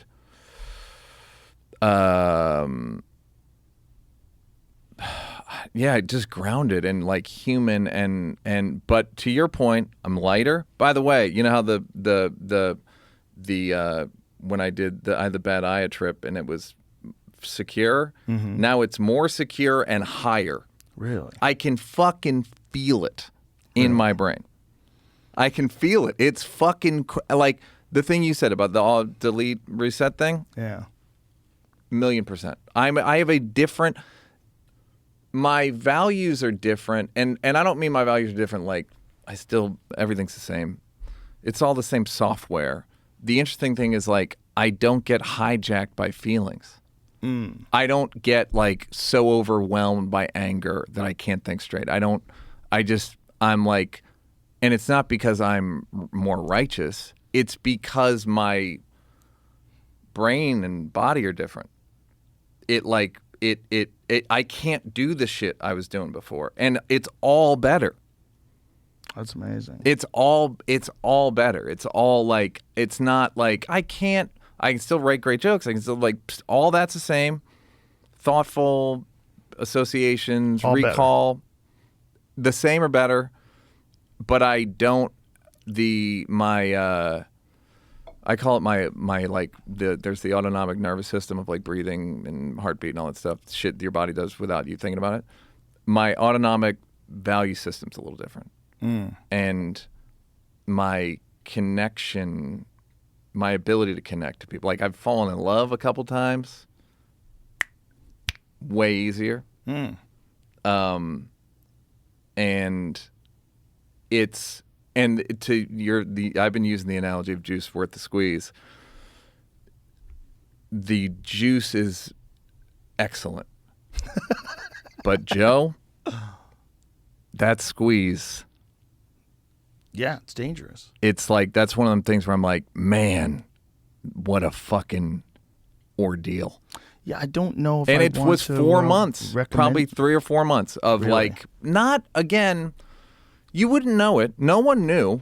Right. But I couldn't talk about it for a month and a half or 2 months. Like I was literally like, I can't talk about it, but I'm not myself, but I can't explain exactly. My friend said I just seemed preoccupied. Yeah, I went through one after a really heavy DMT trip for a couple of weeks where I was worried about accidents. And it wasn't worried about accidents in a rational sense. That happened after my eye. I was worried about it in a sense that I felt like my ego was trying to regain control, and that one of the best ways to do that was to put me in fear so that it would take care of me. Like, be careful, watch what you're doing. Like, what if one of those cars comes over the top of the fucking lane and smashes right into your windshield? Like, I started thinking like that. Like, what the fuck am I thinking like this for? Yeah. And it was all just my brain trying to play tricks on me to get my ego activated, because my ego felt like it just got blowtorched. And, you know, it was just the reality of the experience was so bizarre to the point where when I came back from it, I didn't believe in regular reality anymore. The fact that I had known something that potent was just 3 hits away. And that I had this, I did it 3 times in the same setting. I did it. We went around a circle. And when I did it the 3rd time, I was like, fuck. The 3rd time I went so far. I was seeing all this Egyptian shit. That was what was really wild. I was seeing like it would look like pharaohs' heads and all of this like the different stripes and gold and blue, and it was all these impossible and it's shit. powers. It's impossible and shit that you probably have never seen or thought about. Never. That's what's crazy. It's like, this is not a brain association thing. I've never thought of this. You can't see that. I don't think you can see that because it doesn't have lines in the sense of it doesn't have a border. Like, it's not like this. Like, I'm looking at this coffee pot. I see where the edge is. It has an edge to it. Those things they don't have borders. They have an edge. Right. but they go right into the other thing, and then they change what they are, and they're never the same thing. Yeah. They're always in a constant state of motion, and it seems to have consciousness. Like whatever it is, it absolutely reflects what you're thinking, and then if you can let it go, imparts on you thoughts that you're incapable of, and hits you with these thoughts, and you have to address it. And the best way to do it is just let go. Like if you try to wrestle with it, I've seen people wrestle with it. It's crazy. They start screaming. They roll around the floor. Yeah. Doug Stanhope, I almost thought we lost him. I got Doug high. You did. I'm kidding. I mean, I really almost thought we lost him. He was going like this. Yeah. Foam was coming out of his mouth. Like, no bullshit. I was like, fuck, do people die from this? Yeah. But no, I mean, that was fine. It was crazy. I mean, yeah, you wouldn't want to recommend that though, right? That's what I mean. It's like it's one of these things like I can take it. Right. Fucking barely. Yeah. Like an already weird disposition, disconnected, trauma, abuse, all this shit, and then it's like I can take it. I took it. But I took it, but like 12th round, I don't know. And I'm it's one of these things where